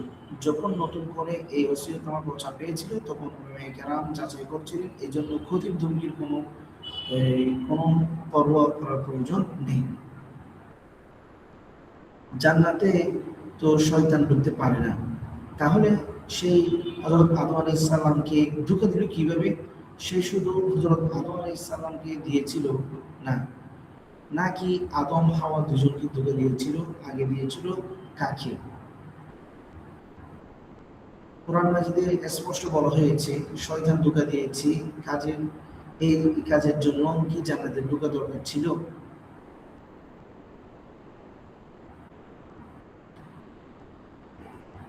কুফরি অপকুফরি কথা ও কাজ প্রসঙ্গে গানকারীরা কি কাফের? খ, যদি না হয়ে থাকে তাহলে আমাদের এখানে একজন তাদেরকে কাফের বলে থাকে, এটা কি ঠিক? গান বাজনায় লিপ্ত হওয়া মারাত্মক গুনাহ। হাদিস সমূহে এ বিষয়ে অনেক শক্ত ধমকি এসেছে। এই জন্য প্রত্যেকটি মুসলমানের উচিত তা থেকে বেঁচে থাকা। কিন্তু এমন কবিরা গুনাহে লিপ্ত ব্যক্তি কাফের নয় যতক্ষণ তার আকীদা কুফরি না হবে। খ, গায়কদের যিনি কাফের বলেছেন তিনি মারাত্মক ভুল করেছেন, তার তওবা ইস্তেগফার করা উচিত। আল্লাহ যেন হযরতকে পূর্ণ সুস্থ রাখেন। আজকাল একটি মাসালা নিয়ে চিন্তা ভাবনা করে প্রয়োজন থেকে দিয়েছে, তা হলো কিছু কিছু মুসলমান কোন কাফের দেশের ভিসা সহজে লাভ করার জন্য অথবা দুনিয়ার অন্য কোনো খরচের জন্য পাসপোর্ট নিজেকে কাদিয়ানি লিখে দিচ্ছে। এ কথা তো সবাই জানে, কাজটি অত্যন্ত গর্হিত এবং গুনাহের। কিন্তু প্রশ্ন হচ্ছে এই লোকটাকে কাফের বলা যাবে কিনা। আমাদের এখানে ফতোয়া বিভাগের ফতোয়া তলব করা হয়েছে। এই বিষয়টি নিয়ে চিন্তা ভাবনা করার পর যতটুকু পরিষ্কার হলো তার সারাংশ আপনার খেদমতে পেশ করা হলো। শেষে এই বিষয়ে কিছু ভাষ্য তুলে ধরা হয়েছে। জনাবের খেদমতে আরো আপনার রায় লিখে বাধিত করবেন। ক, কোন কথা কাফের ওয়াজিবকারী হওয়া না হওয়ার মধ্যে মতবিরোধ হলে কাফের না বলার মতটিকে প্রাধান্য দেওয়ার মধ্যেই অধিক নিরাপত্তা। খ, যে কথাগুলো কুফর ওয়াজিব করে সেগুলো উচ্চারণ করার সুরত কয়টি? ভুলে অথবা অসতর্কতা অবস্থায় বলে ফেললে সর্বসম্মতিক্রমে কাফের বলা যাবে না। 2, ইচ্ছাকৃত উচ্চারণ হলে মনে হয় ইচ্ছাকৃত বলে বলার ইচ্ছা, কথাটি কুফর ওয়াজিবকারী হওয়ার এবং কুফরের এরাদাও শামিল। এই শুরুতে সর্বসম্মতিক্রমে কাফের বলা হবে। অজানাবশত উচ্চারণ মানে উচ্চারণ ইচ্ছা করেই হবে, কিন্তু এর কারণে মানুষ যে কাফের হয়ে যায় তা জানা থাকবে না। এই শুরুতে মতবিরোধ আছে, কাফের বলা না বলা উভয় বক্তব্যই পাওয়া যায়। কৌতুকচ্ছলের উচ্চারণ মানে উচ্চারণ স্বেচ্ছায় এবং কথাটি কুফরি তাও জানা আছে, কিন্তু প্রয়োগের ইচ্ছা নেই, এই শুরুতে কাফের বলা হবে। খেলের ছলে উচ্চারণ অর্থাৎ ঠাট্টা করে কুফরি কথা বলা হয়ে থাকবে, এতে যেহেতু ইমানকে তাচ্ছিল্য করা হয় কাজেই এই শুরুতে কাফের বলা হবে। এই বিশেষণের দাবি এই যে নিজেকে কাদিয়ানি লিখতে গিয়ে তাকে তাহলে কুফরি হবে, কিন্তু কাজটি খেলার চলে বা কৌতুকের চলে হয়েছে বলে স্থির করে গেলে কাফের বলা যাবে। বিষয়টি কুফর ওয়াজিবকারী হওয়ার না থাকতে লেখা হলে সতর্কবশত কাফের বলা থেকে বিরত থাকতে হবে। তারপর দুটি বিষয় লক্ষণীয়। এক, সাধারণত মানুষের দিনই অবলম্বন এমন দুর্বল হয়ে পড়েছে যে কাফের ফতোয়া জানার পরও অনেক দুনিয়াবি স্বার্থকে প্রাধান্য দিবে, এমন কর্মকাণ্ড ছাড়াবে। কাফের ফতোয়া পাওয়ার পরও এমন কর্মকাণ্ড অব্যাহত থাকলে তা সর্ববিচারে কুফর হবে। তখন কাফের হওয়ার ফতোয়া দিলে ব্যাহত এই অসুবিধা আছে যে কুফরের ফতোয়া থেকে বাঁচার একটি পথ ছিল, তা বন্ধ হয়ে যাবে। 2, যদি কাফের হওয়ার ফতোয়া না দেওয়া হয় তাহলে এমন কর্মতৎপরতার সাহস বাড়িয়ে দেওয়া হবে। এই দুটি বিষয় চিন্তা করলে মনে হয় ফতোয়া দেওয়া বা লেখার সময় পরিষ্কার কাফের হওয়ার বিষয়টি এড়িয়ে যাওয়া ভালো, যাতে প্রথম ওষুধের আবশ্যক হয়ে না পড়ে।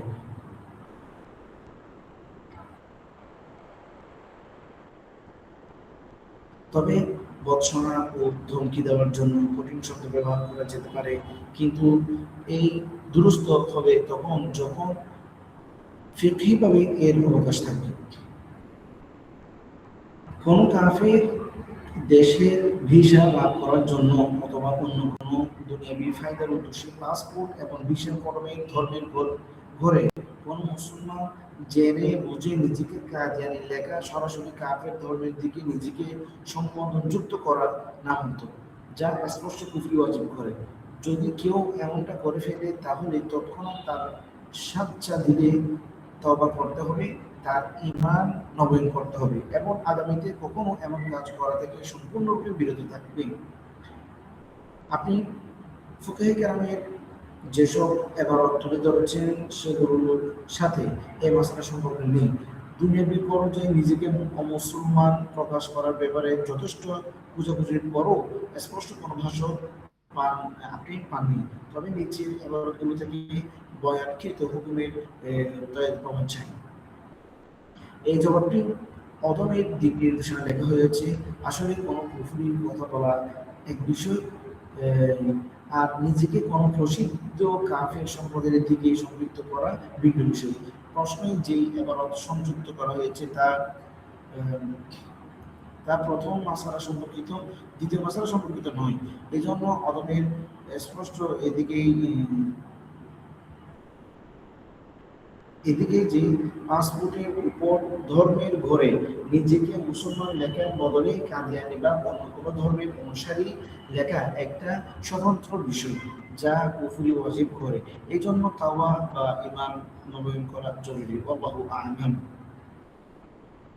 আমি বশির আহমদ শাহ, পিতা সাইদ মোহাম্মদ ইসমাইল শাহ, বাসিন্দা সামার শহর জেলা,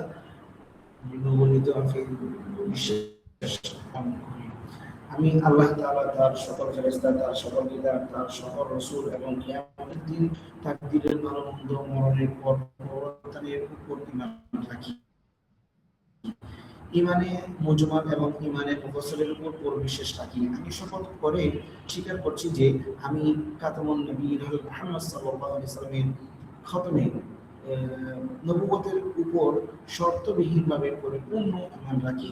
আমি এমন কোনো ব্যক্তির অনুসরণ করি না যে হযরত মুহাম্মদ সাল্লাল্লাহু আলাইহি ওয়াসাল্লামের পর নবুয়তের যে কোনো অর্থ বা ব্যাখ্যা দিয়ে নবুয়তের দাবি করে, এমনকি এমন দাবিদারকে পয়গম্বর বা ধর্ম সংস্কারও মানি না। কাদিয়ানি গ্রুপ অথবা লাহুল গ্রুপের সাথেও আমার কোনো সম্পর্ক নেই। নিজেকে আহমদীয় বলি না। যদি হযরত সাল্লাল্লাহু আলাইহি ওয়াসাল্লামের পর কেউ যে কোনো অর্থে বা ব্যাখ্যায় নবী আন্তর্জাতিক ধর্ম সংস্কার হওয়ার দাবি করে, তাহলে তাকে এবং তার অনুসারীদেরকে মুরতাদ এবং কাফের মনে করি।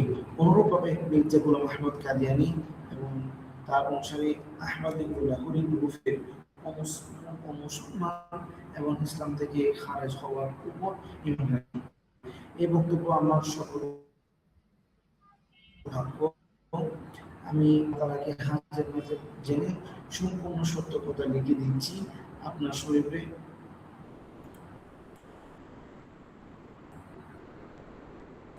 আবেদন আমার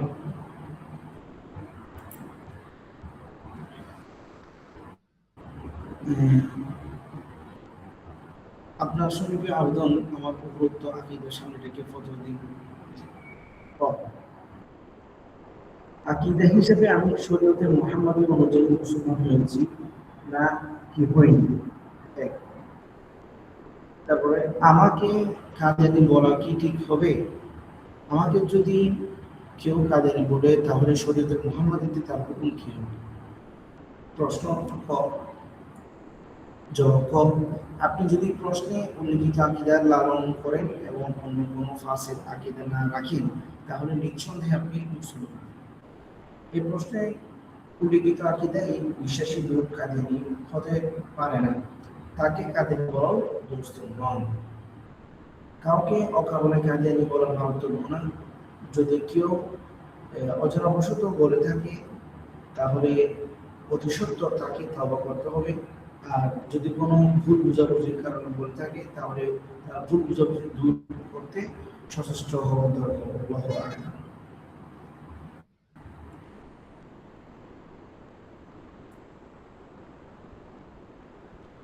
এক ব্যক্তি উলামায়ে দ্বীনকে বুদ্ধি বলে থাকে, সে বলে আলেমদের পেশা হলো ধর্ম বিক্রি করা।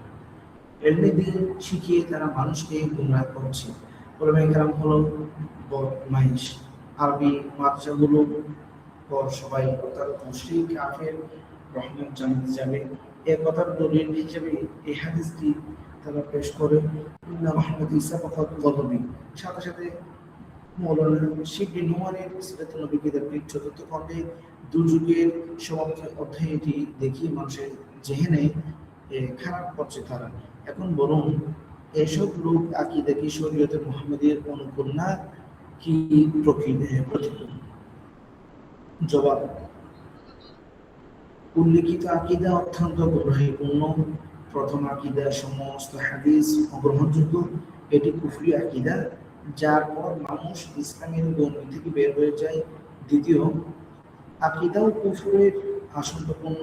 এ ধরনের আকীদা পোষণকারী লোক যতক্ষণ তবা না করে ততক্ষণ তার সাথে বন্ধুত্ব সুলভ সম্পর্ক না রাখা বাঞ্ছনীয়।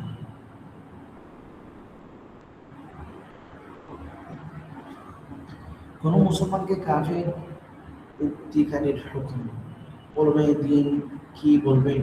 মৌলানা জাকারিয়া হাল সাকিন লন্ডকুস এই মর্মে ফতোয়া জারি করেছেন যে আঞ্জুমান ইশারাতে তাওহীদ সুন্নাত এর সকল সদস্য কাফের, তাদের মেয়েদের সাথে বিবাহ শাদী জায়েজ হবে না।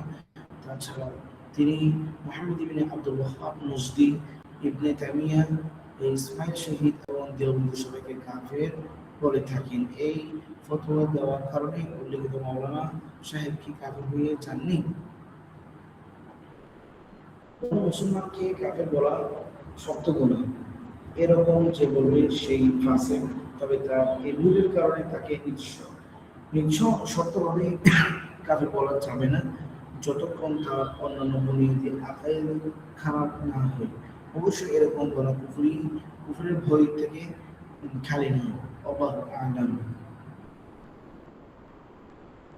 যদি স্ত্রী কয়েকবার বলে এখনো নামাজ পড়িনি, অথচ মান তারাকা সালাতা মুতাআম্মিদান ফাকাদ কাফারা, অথবা যদি স্ত্রী বলে ফেরে অমুক কাজ করলে কাফের হয়ে যাবে এবং সে ওই কাজ করে বসে কিংবা ভুলে কোনো কুফরি বাক্য বলে ফেলে, তাহলে এসব শুরুতে সে কি কাফের হয়ে যাবে বা সেই তালাক হয়ে যাবে? জেনে বুঝে নামাজ ছেড়ে দেওয়া মারাত্মক গুনাহ, তবে সেই কারণে মানুষ কাফের হয় না। অনুরূপ যদি কেউ বলে অমুক কাজ করলে কাফের হয়ে যাবে এবং তারপর সে কাজ করে বসে, তারপরে সে কাফের হবে না। কিন্তু সে যদি বুঝে যে কাজ করলে সে কাফের হয়ে যাবে, তারপর কুফরের উপর রাজি হয়ে এই কাজটি করে, তাহলে তা হবে ভিন্ন কথা। ব্যক্তিকে বলা হলো না কেন তুমি কি মুসলমান নও? সে জবাব দিল হ্যাঁ আমি মুসলমান নই, আমি হিন্দু বা শিখ। এমন মুসলমান থাকবে তার বিবাহ থাকবে?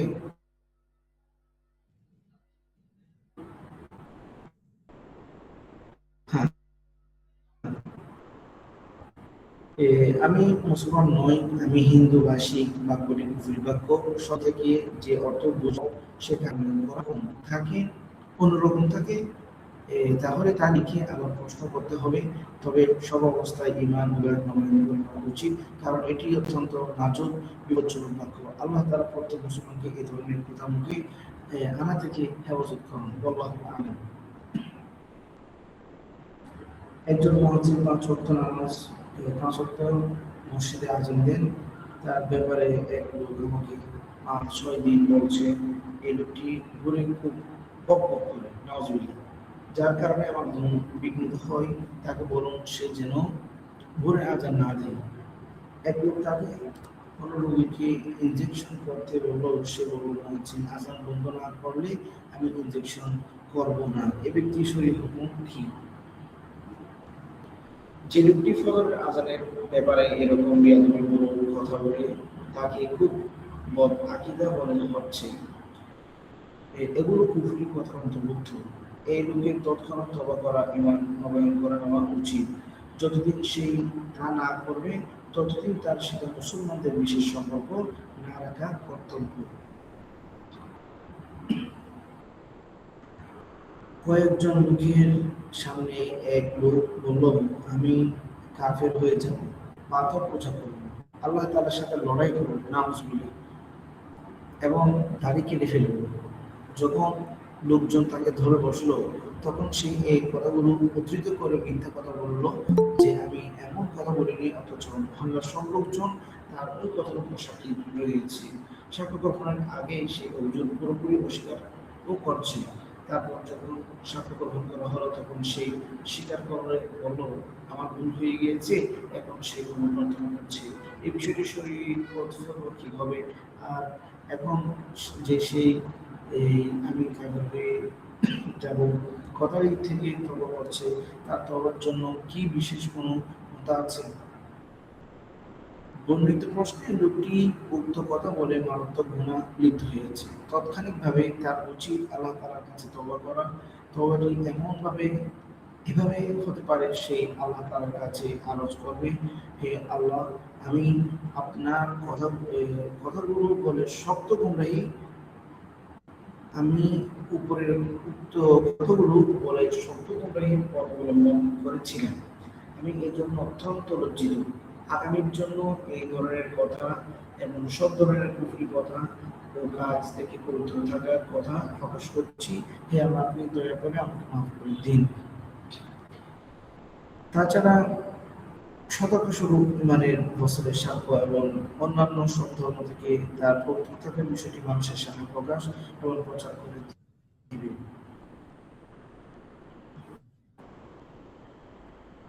বিসমি সুবহানাহু ওয়া তাআলা। হযরত উলামায়ে কিরাম ও মুফতি নিজাম নিচের মাসআলার ব্যাপারে কি বলবেন? আমাদের এলাকার এক মৌলভী সাহেব তার বয়ানে বলে থাকেন যে কোরআন মাজিদের শাব্দিক ও অর্থগত উভয় প্রকার বিকৃতি বর্তমান আছে। মৌলভী সাহেব তার বক্তব্যের তাইদের এই জন্য নিচের ভাষ্য করে থাকেন এবং বলে থাকেন, এই কথাটি আল্লামা কাশ্মীর রহমাতুল্লাহ তার একটি কিতাবে লিখেছেন। ভবিষ্যৎ তিনি কিতাবের নাম উল্লেখ করেননি আসলে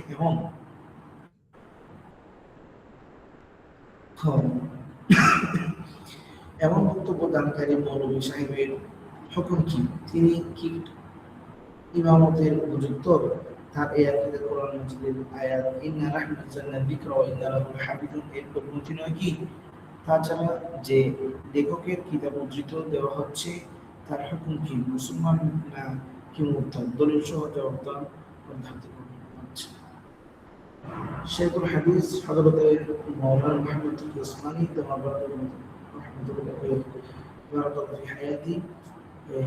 আমাদের এলাকার আলেম ওলামা এবং সাধারণ মানুষ আপনার ফতোয়া মনে করেন, এই জন্য আপনি নিজ হাল জবাব দিবেন, কৃতজ্ঞ থাকবেন।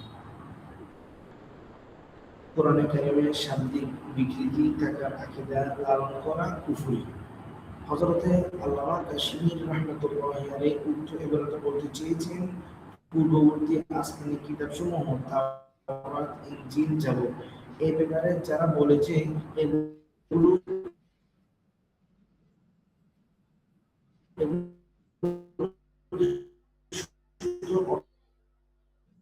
বিকৃতি সাধিত হয়েছে, তারা ভুল করার চেষ্টা করছে। এই জন্য হযরত রহমতুল্লাহি আলাইহি বলেন তার মৃত্যু হয়ে রয়েছে। হযরতে এভাবে পূর্ববর্তী আসমানি কিতাবগুলোর ব্যাপারে। কাজেই এখান থেকে কোরআন মাজিদ বিকৃত হওয়ার আকীদা বের করা সম্পূর্ণ গুমরাহি, বৈধ নয়। যে ব্যক্তি কোরআন মাজিদের বিকৃত হওয়ার আকীদা পোষণ করে সে মুসলমান নয়, কাফের। তার পেছনে নামাজ হবে না। এক লেখক তার বাইরে বইয়ে আল্লাহ তাআলার শানে বেয়াদবি করছে। আমার ফতোয়া সংগ্রহের সহযোগিতার বিরুদ্ধে মুকদ্দমা চালানো। নিচের অনেকগুলো ডাইজেস্ট 90 থেকে আলিফ লাইনের নামে পত্র লিখা হয়েছে। কদিন আগে আমি স্বপ্নে দেখেছি আমার কাছে মনে হলো আমি ঘুমের মধ্যে জাগ্রত হচ্ছি। মাথা উঁচু করে দেখি একজন ফেরেশতা দাঁড়িয়ে আছে। সে বলল, ভালো জানালিস, আমি এখানে পড়ে আছো? আমি বললাম, আমার ডিয়ার তো বলছে শুধু উজির ও কৃষি নাবিকদের কাছে যাও, কিন্তু তুমি বললে আচ্ছা, আমি এই আফদলের অডিওটা স্কিপ করেন, ঠিক আছে?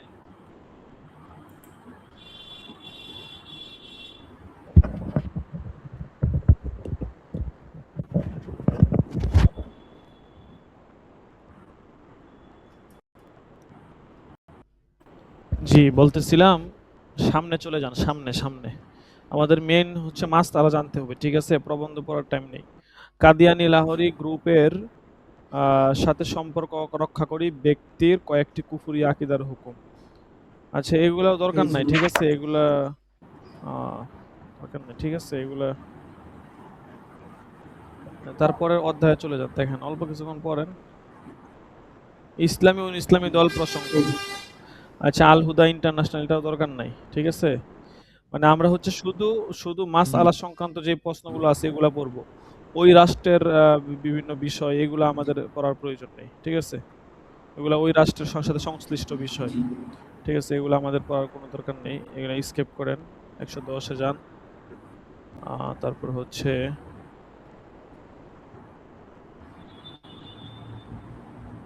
110।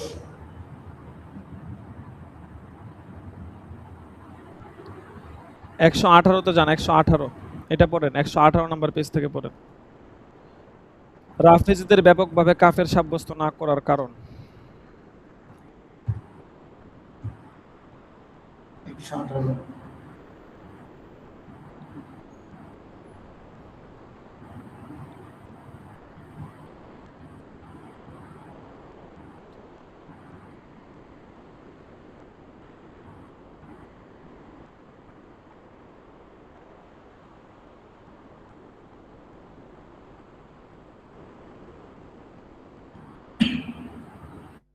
আসসালামু আলাইকুম শেখ, আমার সাউন্ড শোনা যাচ্ছে?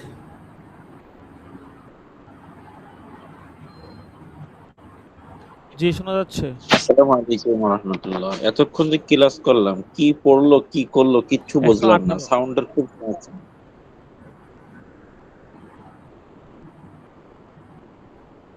তো এইটা তো আপনার আগে বলা উচিত ছিল, তাই না? এটা এখন বলতেছেন, আমি তো শুরুতেই বলেছি বারবার, ওনার সাউন্ড বোঝা যাচ্ছে কিন্তু অনেক আস্তে শোনা যাচ্ছে। তো এটা তো আপনি আগে বলবেন, ঠিক আছে? এসএমএস করছিলাম তো এখন তো কিন্তু ক্লাস কোনো শেষ হয়ে উত্তর যাচ্ছে, এখন তো আসেনি। বলে লাভ নেই। ওনার সাউন্ড বোঝা যাচ্ছে কিন্তু আস্তে হচ্ছে, অনেক আস্তে। কি পড়লো কি এসএমএস তো করার করলো প্রয়োজন কিচ্ছু নাই, বুঝলাম না, শুধু সরাসরি শুধু এখানে বলবেন। বুঝতে।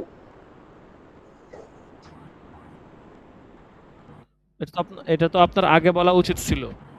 এখন তো কি করলো কি বলতো, শুরুতে অপশন দিয়েছিলাম। হ্যাঁ, পড়েন, তারপরে পড়েন। রাফেজিদের আপনার ওখানে আপনার মাইক্রোফোনের সমস্যা। আপনি যেহেতু আজকে পড়ছেন, আজকে পড়েই ফেলেন, কিন্তু সামনে থেকে এভাবে আর পড়লে হবে না। আপনার হয়তো মাইক্রোফোনের সমস্যা বা অথবা এমন কোনো স্থানে আছেন, মানে শূন্য জায়গাতে যেখান থেকে ক্লাস হয় না, বোঝা যায় না এখানে। হয়তো যারা ধরতেছে খুব কষ্ট করে ধরতেছে। একদম যে শোনা যায় না তা না, শোনা যায় কিন্তু অনেক অস্পষ্ট আসতেছে আর কি। আচ্ছা, দেখেন আর পড়া লাগবে না, আমি সবক এখন শেষ করে দিচ্ছি। রাফেজিদের ব্যাপকভাবে কাফের সাব্যস্ত না করার কারণ। এখানে একটা প্রশ্ন করেছে, আর আপনি পড়ার ক্ষেত্রে যে ভুলটা করেছেন সেটা হচ্ছে যে শিরোনাম পড়েননি। নিয়ম হচ্ছে যে শিরোনাম দ্বারা যদি প্রশ্ন স্পষ্ট হয়ে যায়, সেক্ষেত্রে প্রশ্ন না পড়ে শিরোনাম পড়ে উত্তরে চলে যাওয়া যায়। যেমন এখানে প্রশ্ন পড়ার শিরোনাম পড়ার দ্বারা প্রশ্ন স্পষ্ট হয়ে গেছে।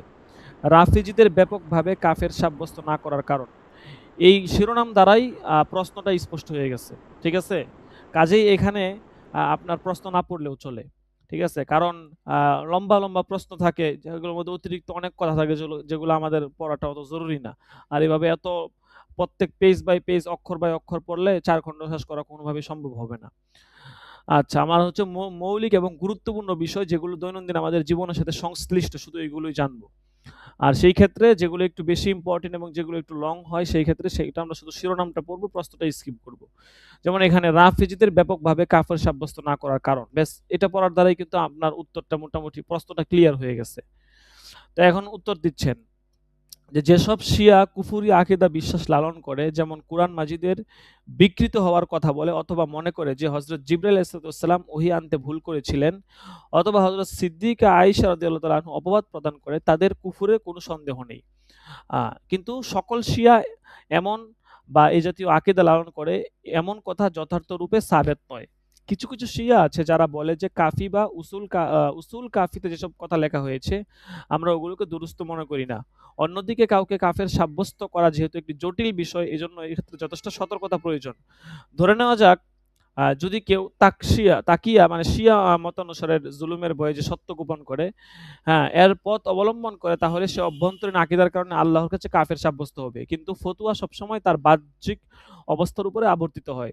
এই কারণেই ১৪০০ বছর থেকে আহলুস সুন্নাতের অধিকাংশ আলেমগণ শিয়াদেরকে ব্যাপকভাবে কাফের বলার পরিবর্তে বলে আসছেন যে যেসব শিয়া এমন কুফরি আকীদা বিশ্বাস লালন করে তারা কাফের। এটাই অধিকাংশ দেওবন্দি বুজুর্গের তরিকা। যেহেতু জমহুর আলেমদের তরিকা বদলানোর জন্য যথেষ্ট দলিল উপস্থাপিত নয়, সেহেতু দারুল উলুম করাচি মুফতি আজম মোহাম্মদ শফি সাহেব রহমতুল্লাহ আলাইহি এর সময় থেকে বড়দের তরিকা মোতাবেকই ফতোয়া দিয়ে আসছে। আচ্ছা, যাই হোক, এখানে যেই কথাটা বলেছে সারমর্ম সেটা হচ্ছে যে সমস্ত শিয়া তারা কাফের নয়, ঠিক আছে? বরং শিয়াদের মধ্য থেকে বিশেষ কিছু আকীদা রাখে, যে আকীদাগুলো হচ্ছে যে আপনার কুফরি পর্যায়ের পড়ে। তো এই সমস্ত যেই কথাবার্তা, যে আকীদাগুলো কুফরির পর্যায়ে পড়ে, এবং যে সকল শিয়ারা এই কুফরি আকীদাগুলো লালন করে থাকে, তাদের হচ্ছে যে আপনার তারা নিশ্চিতভাবে কাফের, কোনো সন্দেহ নেই। কিন্তু যে সকল শিয়ারা এই সমস্ত কুফরি আকীদা লালন করে না, তাদেরকে নিশ্চিতভাবে কাফের বলে দিব, এইটা না বলাটাই সমীচীন হবে। আচ্ছা, এরপরে সৈয়দ আহমদ খানের চিন্তাধারা এবং তাবলিগ জামাতের হুকুম। একজন পাকিস্তানের একজন বড় ব্যক্তিত্ব ছিলেন। উনার চিন্তাধারা এবং উনার তাবলিগি জামাতের হুকুম কি, এই ব্যাপারে এখানে বিস্তারিত আলোচনা করা হয়েছে। এবং এরপরে যে অধ্যায়টা, এটা সবচেয়ে গুরুত্বপূর্ণ একটা অধ্যায়, সুন্নত এবং বেদাত প্রসঙ্গ। এটা হচ্ছে এখানে সবচেয়ে ইম্পর্টেন্ট অধ্যায়। ঠিক আছে? আমরা ইনশাআল্লাহ এই অধ্যায় থেকে আগামীকাল পড়ব। আরেকটা কথা সেটা হচ্ছে যে আমরা সবসময় খেয়াল রাখবো যে পড়ার ক্ষেত্রে এবং পড়া দেওয়া নেওয়া সব ক্ষেত্রে চেষ্টা করব যেন অন্য কারো সমস্যা বা অসুবিধা না হয়। ঠিক আছে? বিশেষ করে অনেক সময় আমরা ক্লাসে আসি, এসে শুরুতে মাইক্রোফোন অন রাখি। ঠিক আছে? এতে অনেকের অসুবিধা হয়। আমরা মাইক্রোফোনটা যারা ভুল করে অন রেখে ফেলি, আমরা অফ করে ফেলবো। এবং আরো অন্যান্য অনেক নিয়ম বিভিন্ন কানুন আছে। দেখা গেছে সামষ্টিক কাজ, তো সামষ্টিক কাজের ক্ষেত্রে একজনের থেকে যদি একটু ত্রুটি হয়ে যায়, সেটা সকলের অনেকের কষ্ট হয়ে যায়। কাজেই আমাদের কষ্ট হলেও সবাই তার জায়গা থেকে বিভিন্ন অবস্থানের মধ্যে আছে। আমাদেরকে সবার অবস্থাটা বুঝতে হবে। আপনি আপনার জায়গায় একটা সমস্যার মধ্যে আছেন। অ্যা এই সেম তার জায়গায় আরেকজন ব্যক্তি ওই সমস্যাটার মধ্যে আছে। তো আপনাকে হচ্ছে যে সবগুলো, আমরা তো আমাদের এই জায়গায় আছি, আমরা সবগুলো ভাবেই ক্যালকুলেশন করি, ওইভাবেই আমরা চলার চেষ্টা করি। কাজেই আমরাও সকলের সমস্যাটা, সকলের অবস্থানটা অবশ্যই বুঝার চেষ্টা করব, এবং ধৈর্য সহকারে আমরা সবর করব। যেকোনো সমস্যার ক্ষেত্রে আমরা সবর করব। এবং সহজভাবে, সহজ কথায় যেভাবে সমাধান হয় সেইভাবে ইনশাআল্লাহ আমরা আগাবো। এই বিষয়টা আমরা খেয়াল রাখবো, এবং আমার কথা, আমার আচরণের দ্বারা যেন কেউ কষ্ট না পায়, সেটা অবশ্যই খেয়াল রাখবো। আচ্ছা, আরেকটা বিষয় যেটা বলতেছিলাম, যে আগামী সপ্তাহে কিতাবুস সুন্নাহ এবং বেদাত থেকে হবে। আর এই ক্ষেত্রে আ দা আ যারা পড়েছেন তাদের আর পড়ার প্রয়োজন নেই। দাখিলা নাম্বার ৯ এবং হচ্ছে পরবর্তীতে যারা অ্যাক্টিভ আছেন তারা অবশ্যই পড়বেন। আর আমরা বলে দিয়েছি যে যদি কোনো শিক্ষার্থী ক্লাসে থাকার পরেও আ সবকে না পড়েন, সেই ক্ষেত্রে তার গায়েন পড়ে যাবে। কোনো শিক্ষার্থী যদি ক্লাসে আছেন কিন্তু পড়তেছেন না উনি, এরকম যদি হয় তাহলে গায়েন পড়ে যাবে। কাজেই এখানে তো পড়াটা প্রতিদিন হচ্ছে না। যেমন কথার কথা, যে ২-৩ জন গত ১ সপ্তাহ ২ সপ্তাহ পড়েছেন, তারা কিন্তু আর সিরিয়াল পাবেন না। ঠিক আছে? দেখা গেছে নিয়ম করে যারা আছেন, আপনারা যদি নিয়ম করে পড়েন, তাইলে এরা সিরিয়াল পাইতে, পাইতে আরো ২-৩ মাস পর। তাইলে ২ মাস, ১ মাস পর, ১ মাস তো সর্বনিম্ন ১ মাস আরো বেশি লাগবে। তো ১ মাস ২ মাস পর হচ্ছে যে আপনার পড়ার সিরিয়াল আসছে, আর আপনি যদি একটু অবহেলা করেন, এটা তো হয় না। ঠিক আছে? কাজেই আমরা কেউ অবহেলা করব না। আর একটা কথা একটু মাথায় রাখি, যে এখানে আসলে আ অনেক ধরনের, অনেক কিসিমের শিক্ষার্থীরা আছে। একেকজনের একেক জায়গা থেকে একেক সমস্যার মধ্যে থাকে। অনেকেই দেখা গেছে আ আ অনেক রকমের, এখন আমরা আমাদের কোনো কথাবার্তা, আচরণ যেন এরকম না হয়। অনেকে দেখা গেছে পড়তে গেলে ভালো করে পড়তে পারে না। একটু হচ্ছে যে বানানে সমস্যা হয়। ঠিক আছে? তো এখন যদি আমি এমন কোনো কথা বলি যার দ্বারা তার সে আগ্রহটা হারিয়ে ফেলে তাহলে কিন্তু এটা সমস্যা। আমরা সবাই হচ্ছে শিক্ষার্থী, ঠিক আছে? আমাদের ভুল ত্রুটি হবেই কম বেশ, ঠিক আছে? সবচেয়ে বড় কথা আমরা তো মানুষ, ঠিক আছে? কাজেই আমরা এই বিষয়গুলো খেয়াল রাখবো। ইনশাআল্লাহ আমরা শুধরে দিব এমন পন্থায় যেটা হচ্ছে সঠিক এবং সুন্দর। আচ্ছা ঠিক আছে। তো আজকে এ পর্যন্তই থাকুক। বিশেষ করে তামরিন সংক্রান্ত যে ৫ টা সবক হয়েছে এই সবকগুলো আমরা অবশ্যই খেয়াল রাখবো। আ আর আ শিক্ষার্থীরা অনেক সময় এসে বলে, "হুজুর তামরিন কিভাবে করব?" এই সেই এগুলো অনেক সমস্যা হয়। তো এই ১০ টা সবক যদি আমরা খেয়াল রাখি আশা করি ইনশাআল্লাহ তামরিন লিখতে কোনো অসুবিধা হবে না।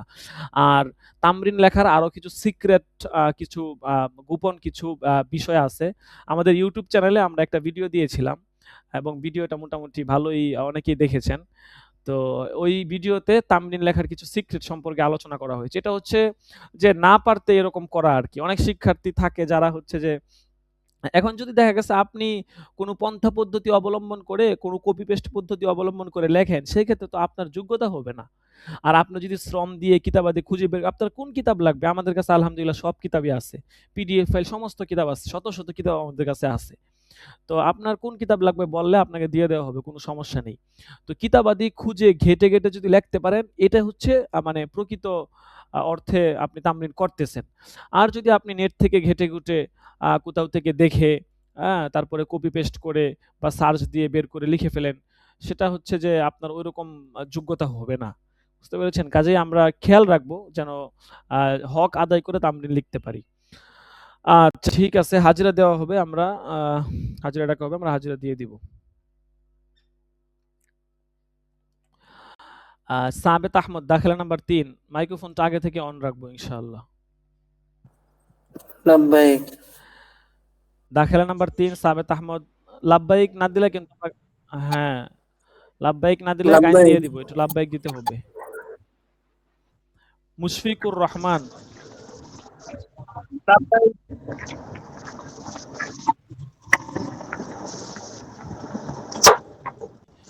মুজাম্মিল হক দাখিলা নাম্বার ৭।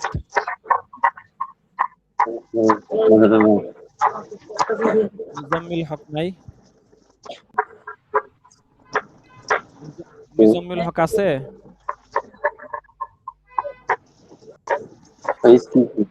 ওমান ওষুধ দিচ্ছ? আর তারপর জালালউদ্দিন রুমি ৮ নাম্বার দাখিলা।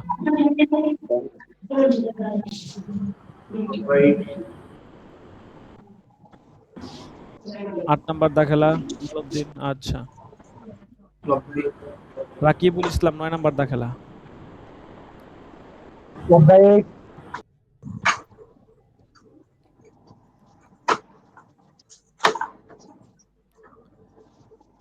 আ শহীদুল ইসলাম ১১ নাম্বার দাখিলা। লাব্বাইক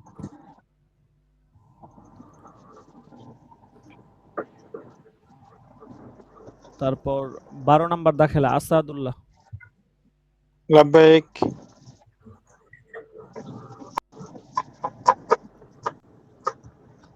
আচ্ছা।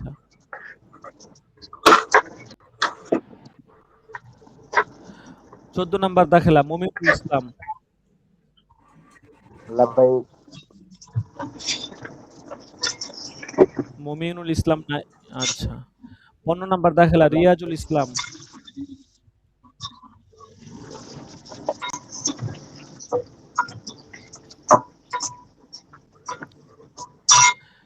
মোহাম্মদ মিনহাজুল ১৭ নাম্বার দাখিলা আছে?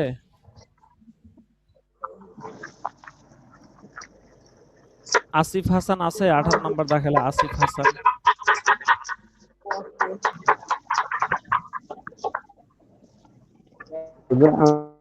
নেট প্রবলেম না পাচ্ছিলাম।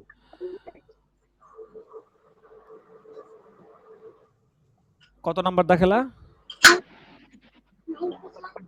১৫ নাম্বার রিয়াজুল ইসলাম। হাজিরা শেষ হলে বলবেন তাহলে ভালো হয়, ঠিক আছে? ও আচ্ছা ঠিক আছে, দিয়ে দেওয়া হয়েছে। তারপর হচ্ছে ২১ নাম্বার দাখিলা আল আমিন। লাব্বাইক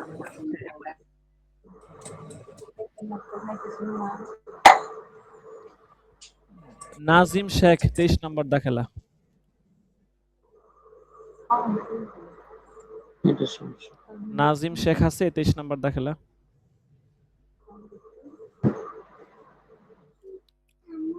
মিজান আদনান আছেন 24 number.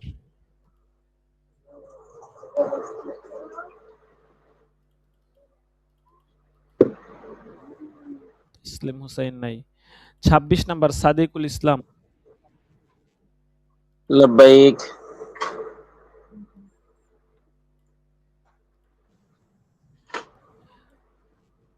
27 number Mohammad Rashed.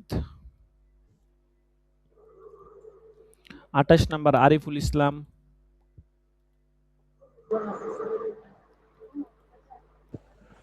28 number নেই, আরিফুল ইসলাম।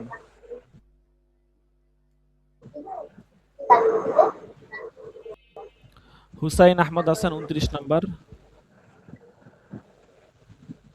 لبيك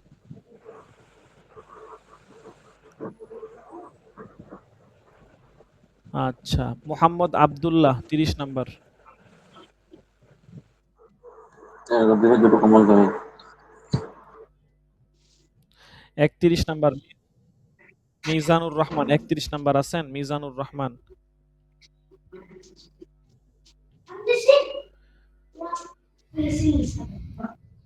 31 নাম্বার মিজানুর রহমান আছে। 32 নাম্বার আল আমিন সাজিদ। লাব্বাইক।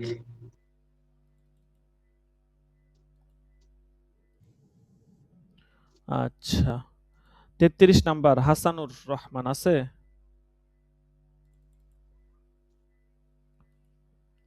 হাসানুর রহমান নাই।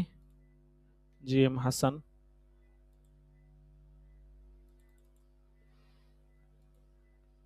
33 নেই। আচ্ছা ঠিক আছে, আজকে এই পর্যন্ত। ইনশাল্লাহ আগামী শনিবার দিন আরেকবার সবক হবে। সকলে সময় মতো চলে আসবো ইনশাআল্লাহ, এবং সকলে তামরিনের জন্য প্রস্তুতি নিয়ে ইনশাআল্লাহ আগামী সপ্তাহ থেকে তামরিন শুরু হয়ে যাবে। জি, সকলে ভালো থাকবেন, সুস্থ থাকবেন। ইনশাআল্লাহ আগামী সবকে দেখা হবে। জাযাকুমুল্লাহ। আসসালামু আলাইকুম ওয়া রাহমাতুল্লাহি ওয়া বারাকাতুহু।